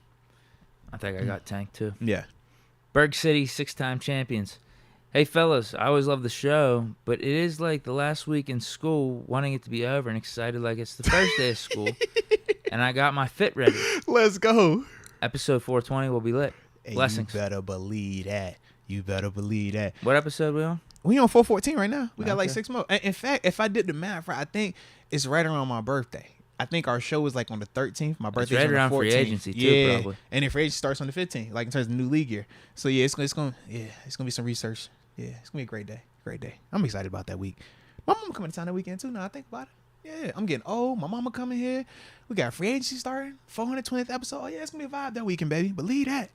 Joe Gerbis. Bateman. I think he's trying to say garbage in Madden. Yeah. Love y'all. Deke. I don't know. Knock him. Yeah, knock. Knock FM. I don't know what he's trying to say. But either way, we like it. Sounds like it's a vibe. He misspelled garbage for garage, so that's probably another typo he's got. Yeah. Sometimes, you're in the moment, man. You run and bustle and do what you need to do. But either way, Joe, we appreciate you from the heart. Let's go, UW. Speaking From of the college heart. basketball, thoughts on Brandon Miller controversy at Bama? Yeah, that's a very, very unique scenario. Me and Deke, we kind of talked about it off air when it popped up. For those that don't know, I would just say check out the scenario. I'm torn. Part of me says, man, this dude is, just super naive and did not know what was going down. Did not know, the situation with his teammate and his teammate's friend. But then at the same time, I'm like, bro, how do you not know when you get there, when you see your man's, and your man's is like, yo, I got it on him, I'm passing it to him, and then he go over and do what he does. It's just, it's tragedy all the way around, man. But for Brandon, all he can do is control what he can control. They're allowing him to play. The justice system in terms of the DA down there said there is nothing they can charge him with. Is it very, very messy? Yes. And especially when you talk about somebody losing their life, and it was a mother that lost her life. You know what I mean? So that's always tragic. But, you know, it's one of those things where, yeah, we are not the judge, jury, or executioner. Due process, innocent until proven guilty. So I just try to keep it consistent with that. But he has been getting buckets, though. I felt, you know, it was crazy that one night he Wasn't went he for 41. projected to be like a top 5 pick? Bro, he like that. Yeah, he's definitely he? like that. Yeah, he's like that. Could finish right hand, left hand. He's righty, but man, yeah, take off the Joker shoot. Good size on him. Yeah, he's like that. But this is the stuff, you know? Like I said, man, and that's why you always got to be careful, man. Think before you act and just be very cautious of the situation you're put in. I mean, yeah, it's one decision can change everything, man. So, yeah. Fish momentum. Moats and Deke, bring the family on Saturday. #ambition. Oh, okay. You hear the man talk. You hear him talk. Get let's ride. What do you say? Frankie Eyes at 9? We'll see. King Stacks. Guys, we can't pay Alex. He was too productive this year. Ask him where he would like to be traded to, and in the words of TG, I'll take a first and a third. LOL. I feel like Highsmith is the guy you want to pay, though. You want to keep him around. I do. And it's weird. Yes, he had 14 and a half. How much do you think he's worth, though, in terms of like what you would pay him? Definitely in the teens, mid-teens. Mm-hmm. I think that makes sense. Like, in my mind, I look 10 super low. I say 16, 17 is like higher end, only because of the TJ Watt factor. You know, when you have TJ here, you obviously look at his impact and you look at what he does for a player like Highsmith. But then I look at when Highsmith was, you know, out there solo and he was still having productivity. Now, granted, he was getting the numbers, but the issue was the impact didn't feel the same as when we've seen him with TJ or when it's been TJ by himself. So I think that's going to be the sticking point when they talk about the negotiation, because that's when you're talking about paying guys 15, 16, 17 M's. That's what they're looking at. That's what they're going to bring up. That's what they're going to bring up. Yeah, if you're by yourself, yeah, you had a sack out here, but what was the impact? Like, did we feel like these quarterbacks were under duress for 4 quarters because of you? And that's going to be, you know, where he's going to have his argument for his tape, and they're going to have their argument. But at the end of the day, the 14 and a half, you can't knock that. There is nothing you can say to refute 14 and a half sacks. That is his saving grace. That is going to guarantee he gets paid because of those numbers. Then when you throw in the fact and that being a top 3 important position in the league, absolutely, too. The position, and what side does he play on? So who is he cooking? Yep. He's not cooking them little brother right tackles, not poop on right tackles, but just it's a reason why rights don't get paid, but lefts get paid. Lefts are typically supposed to be your best guy. So to see Alex doing that against lefts as well, that's also going to be a huge thing. But then when you talk about him being homegrown, you talk about just him being a dope, like good person in the organization, in the community, all of those things are going to bode well for him getting paid here. Serious question. Yeah. My friend brought this up to me a couple months ago, and I forgot to ever talk about it on the show. Why are left tackles getting paid more than right tackles? Because they protect the blind side. Most quarterbacks are right-handed. Most offenses are right-handed. So when you get a left-handed tackle or a left-handed quarterback, you'll switch it up and say, hey, okay, this right tackle should be more of the guy because of the blind side. But that's literally it. You protecting the blind side. That quarterback can't see you. Joe Theismann is like, yo, if I can't see you, I can't protect myself. I have to have you protecting the most important investment on the team. More risk for injury for the quarterback. Yeah, from the guy coming from that side. Because you can't see him. Yeah, you swiping at the arm, hit you from the back. Yeah. No, you know, I'll just say pause. I ain't want to get in trouble. But you know what I'm saying. Yeah, I ain't like how that sounded when I said it. I'm sorry. Okay. Yeah, but that's the big reason though. That's the big reason, and that's why I was like when Vic was playing, it became like, okay, a right tackle becomes a little bit more of a priority for those teams because it's a left-handed quarterback he can't see on that side. But yeah, always left tackle always has to be your guy because he is the most important in terms of protecting that investment. Makes 100% sense. Okay, that was King Stacks. A2A style. Picture this: Fitzpatrick, Casey, Sutton, and Ramsey. But that's Sounds pretty super good to me. athletic back there, bro. That's super athletic. Sounds like a good combo. We would love that. That's a lot of productivity right there. We would be happy as that. Schrader says, Moats, Deke, can I get a shout out? Sure. Absolutely, Schrader. Shout you out, baby. We appreciate you being part of the club, man. You know what I'm saying? It's tapping in with us on the live stream, man. So salute you, baby. Let's ride. He says, new NFL content and viewer requests off season long. Oh, maybe he does a show. Okay. Well, yeah, shout out to your channel too, man. You got NFL content and viewer requests as well, man. All off season long, man. So salute you as well, man. I like your grind, man. Keep putting in that work, baby. Let's get it. Let's get it. 828 Style also says, picture this. He has us using our imagination today. I like imaginating. Mosley, Jack, and Highsmith. What's wrong with that? Ain't nothing wrong with that. It's gonna be expensive, but ain't nothing wrong with that. I'm mad you threw off TJ. Like why he can't be a part of that group? We can't put him in the group. Could TJ? It's just a given. I'm just saying. It just look a little better when I see that name up there. I just feel like, ooh. Yeah, you put yeah. Hold on. If you throw TJ, CJ, Jack, and Highsmith, I'm taking them 4 versus any 4 linebackers y'all can pull out right now. And based off 828 Style off-season program here, we also have a Ramsey, Sutton, Minka, and Casey. And then I gotta assume Hayward's back. If we can't afford Ogunjobi back, just draft Deke or someone. Something, bro. Something. But yeah, it's not a bad you defense. got CJ in this thing, man. That thing filthy. That's filthy with that group. That's filthy. 828 Style says, sorry, I don't know how I left TJ Oh, off. Okay. There we go. All good. All good. I was gonna say, man, you can't have TJ. No TJ love. All right, we good. Salute you. Okay, next one is also 828 Style. He's on a heater. If Luan wanted to play for us, he'd reach out to TJ. I agree with you. We talk about how in this day and age, if you want to clear up any rumor, if you want to clear up any type of conversation, we have social media platforms, blue checks. Some people don't have blue checks, but some people do. Whether it's paid for or not, it's still there. But you all have a platform. And yeah, if Taylor truly wanted to be here, he could easily reach out to TJ publicly or privately to have that conversation to make sure everything is good. But the fact that, to our knowledge, he has not, you start to ask yourself, man, what is this guy's intention really? Is he trying to really come here? Or is it more so just getting the headlines? And that's what you have to just, take into account. Not saying that either side is wrong with that for him, but that's just the way that he's handling it right now. We got to look out for us. Yeah. But once again, you can clear up whatever you need to clear up. I mean, I think of who did I just see put something out there? Was it Russ? It was somebody I literally just saw, like, a report came out that Russ wanted Pete Carroll fired. And right. That's all what it was. Stuff with Seattle. Yeah. And once again, he could have sat on it and not said nothing, and it would have been a story. It'd have been crazy. But what did he do? He said, okay, I'm going to stop hanging out with Sierra and the fam. All right, I'm going to stop Let's Riding, and I'm going to go out here and post something real quick to just say, man, I don't know what y'all talking about. I love them dudes.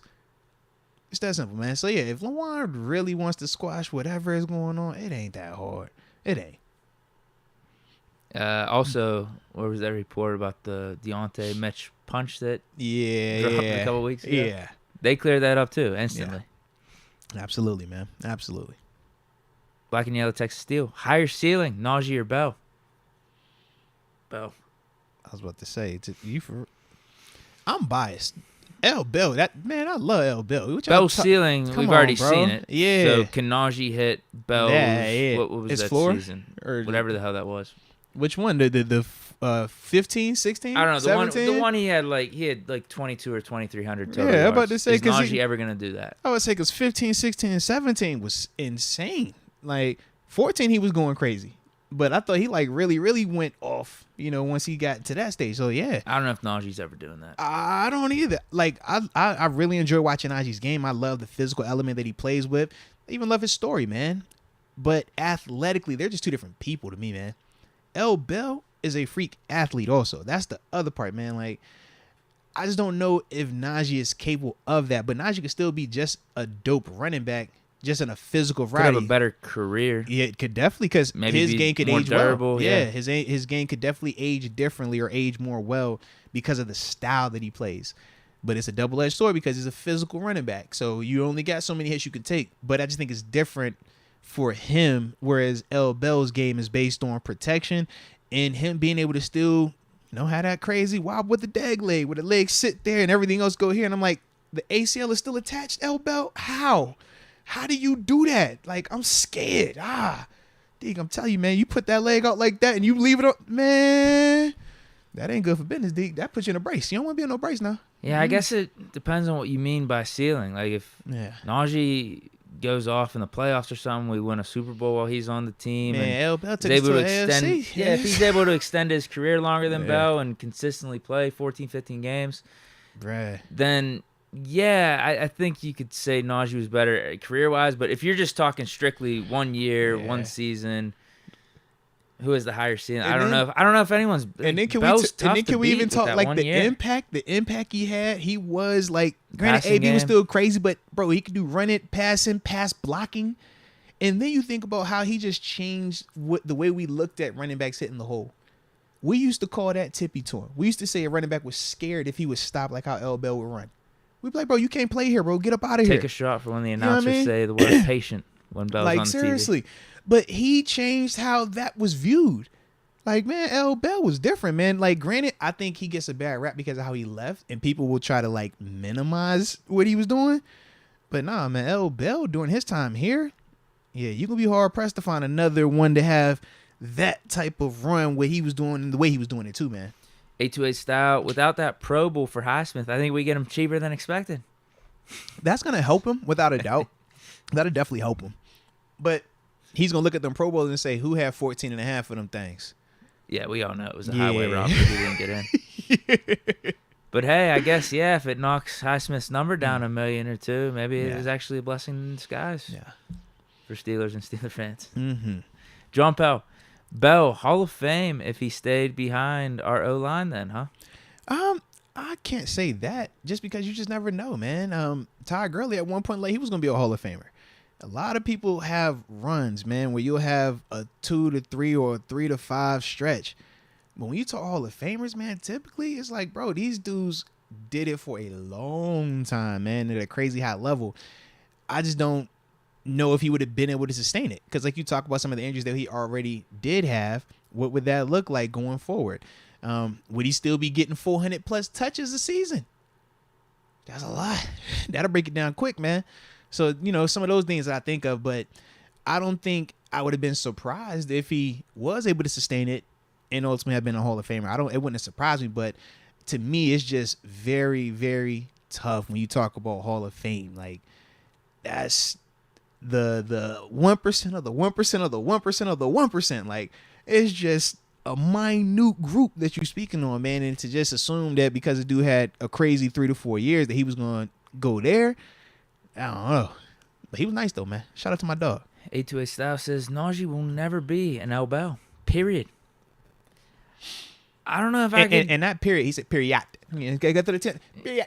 You know what I'm saying? Like, it's all in how you view ceiling and all in how you view careers and stuff. Because if Najee could be the staple piece, the staple running back for these next 10 years, we won a Super Bowl or two. If he wins a Super Bowl, and he's consistently getting 1,000 yards, and you're right, one of those we just feed Najee. He leads us for a playoff run. Like that just hits different. No matter what the individual single season stats will say that Le'Veon had the better peak.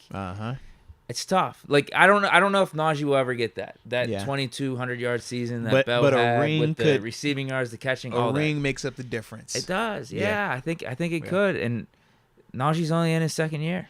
Yeah. Back-to-back 1,000-yard years already. What if he does like a Mike Evans type of thing? That's what I'm saying. It's 1,000. It's never this. Oh wow, this 1 year. So would you take Mike Evans over AB? Is that what you're telling me? No, I wouldn't. Oh, all right then. No, but AB, he had that. I know. It's like you got to weigh some of this stuff. I was just saying, I'm like, hey man, you took 1,000 every year, huh? All right, cool, yeah. In Mike Evans' defense, there was maybe 1 year he had like 1,500. So maybe Najee could have his 1 year where he explodes. I just don't know if it ever gets to that 2,200 though. Yeah, L. Bell could Najee get the 18, the 1,900 all purpose? Yeah, potentially. But now we have a Jaylen Warren back there. He's gonna take some of his touches. L. Bell had a D'Angelo. He missed a ton of time. He had a Connor at 1.2, if I remember correctly. When you know how Tomlin was with Bell. Like there was no backup running back. But I'm saying L. Bell did miss time when he was hurt. That's what I'm referring to. Like he missed good chunks of time early on. So it's like, he still was putting up numbers and still having impact even with that. I don't know, man. But yeah, Najee has to keep on his pace right now. 1,000-yard season as your floor, staying healthy, and ultimately being the bell O-line cow. gets a little bit better. Yeah. They start gelling. They get older together. Yeah. Yeah, the O-line did a lot better last year. They did. You mean to tell me? Yeah, I mean, They did, bro. Najee could start putting up some numbers if the O-line plays like what it did second half of the year. Yeah. But then, the question is, when do we start evolving to letting Pickett pass a little bit more? Does Najee become a little bit more Le'Veon Bellish in the passing game? Yeah. Can he do that? Can he have that type of game? My big concern with Najee in terms of longevity, he gets hit. Remember we talked about that. L. Bell never got hit. L. Bell would get drugged down at times, and that was how he would get the knees and stuff, people pulling at him. Najee gets hit. Like, you see Najee take shots. I don't know how many of those you're going to take. You talk about a 10-year career, I'm like, bro, the way you getting hit, do you got 2 in you? Because that's like, I know how us defenders are. When we hit you, we trying to put you to sleep. We trying to really, like, mess you up. And he gets those type of hits a lot. And sometimes to the casual viewer, it doesn't show. But we're looking at him like, bro, you don't need to be taking them. L. Bell wasn't taking that. So that's why I'm like, I think that he was going to be able to age it a little bit more. But with Najee, I'm like, I don't know if he has that I can dodge these shots. I'm almost like, are you just like one of them power punch type dudes? Like, we're going to come in here and just punch each other until you drop first. And that's been his game. Whereas now I'm like, man, eventually you're not going to be able to just keep taking these punches like that, man. You're going to get punch drunk. You're going to be the beat up running back. And we've seen the beat up running backs before. That's why they typically age out as quickly as they do. So that's my only concern with Najee because of his style. He takes hits, man. AJ Martinez says, get your arse off the track. Runaway train 22 is one. I know, man. He run hard. He downhill. He going to do all of that. Well, Believe that. It's weird because that's how we finished the season, but midway through the season or early in the season, we were like, it's not really like that. Dude, why are you trying to be Le'Veon? But why are you trying to do all these jukes and shit? Trying to save it, man. Trying not to get them hits, probably. And he was also coming back from the injury. He was banged up. He just didn't look right. O-line was worse early on. There were a lot of things that were bad in the first half of the season. No, without a doubt. Across the board. Without a doubt. But that is it for the Super Chats. It's 6:37. I don't know what your plans are. I think we hit everything, actually, we did. right? I was going to say, all we had left was like around the league. That was it. Kind of talked about Danny Dimes. Danny Dimes getting $45 million is hot right now. That's crazy. No, I'm sending him off. I'm saying thank you for your service here. Yeah. We're trying to find a trade partner for you. Yeah, because I'm trying to think. Like, and we'll try to draft one of these top 4 or 5 guys. I'm with you. Yeah, I'm. Or maybe, who knows? Maybe bring a Tannehill in here on the But cheap. also, because if you're Danny Dimes, you got to say to yourself, man. Even though I can't stand the Tannehill type of quarterback. Brian Dable just cooked it up with Danny Dimes. How do we know Danny Dimes was going to be a Tannehill type? But we saw him with Dable, and we saw how it cooked. So, for Danny, I'm thinking 2 things. You finally have got the guy that has brought the most out of you. Do you really want to separate from that now? Just get like 30 You know what I'm saying? And at the same time, it's like, if you're probably getting more than you deserve there. And I'm like, if you play hardball and they decide to move on, he's already shown that he can do this now. His track record is a lot better than your track record right now, man. Yes, I'd be concerned. Yeah, Danny, man, take a little less, man. But then again, he is in New York. They tax you heavy there. They. No joke. I have all this stuff written down in terms of, if we don't get to it, maybe there's something we could bring up at the end. I have Daniel Jones with Carson Wentz being cut. We talked about that. We hit it all right. Bobby Wagner to the Steelers. Bud Dupree return. How much will Anthony Richardson's stock rise this week? Mitch, Kenny at practice. There it is. The 2 that I don't have, or that we didn't talk about, Bears open to trading first pick, and could they consider a Justin Fields trade? Okay. 640. But we don't even have to talk about that. Yeah. And I also have Stroud, Levis, and Richardson will throw, but Bryce Young won't at the combine. I did see that. Bryce Young will throw at his pro day, though. I did see that. Yeah. Interesting with those decisions, man. It is intriguing because out of those 4, you would say Bryce Young probably has the least arm talent. Just from a bird's eye view standpoint. Where if you have them all stacked up side to side, all thrown at this combine, Bryce Young may look a little bit lesser than. Whereas if he's just out at his Alabama Pro Day, separate from it all. And it's a controlled situation when you're at your Pro Day. You're throwing to the receivers that you practice with, that you work with. It's your script. Everything is under, you just feel good. Combine, you throwing to whoever was invited to the combine. Those are the receivers you throwing to. And sometimes the receivers that you throw to aren't actually the good, like high quality receivers. It's the ones that were like the late additions, and they're like, hey, we need this guy to have somebody to throw to. This is going to be your job. So with that, yeah, it is a little dicey, man. But I do like the fact, because that was the one thing that I did enjoy about the combine. I said, man, this is where technically all the playing field is level here. If I run faster than you, I run faster than you. You can't make no excuse. This the laser. Your pro day, man, that's on the hand clock. It's not official. That's why we don't look at the pro day like that. Like, we'll hype it up, but it doesn't get put as your official time because what? We want to know what that laser tell you. So I love that part of it. I love how official all that stuff was. And that was why, for me, I wanted to make sure I did all the drills. For CJ, it is dope to just see that he's willing to put himself out there in a situation where the circumstances aren't always the best for you. Your sleep is going to be jacked up. Your eating schedule is jacked up. Your workout schedule is jacked up. They're going to do everything to throw you off your routine and make you feel miserable, and then tell you to go out there and test and run fast and all that stuff.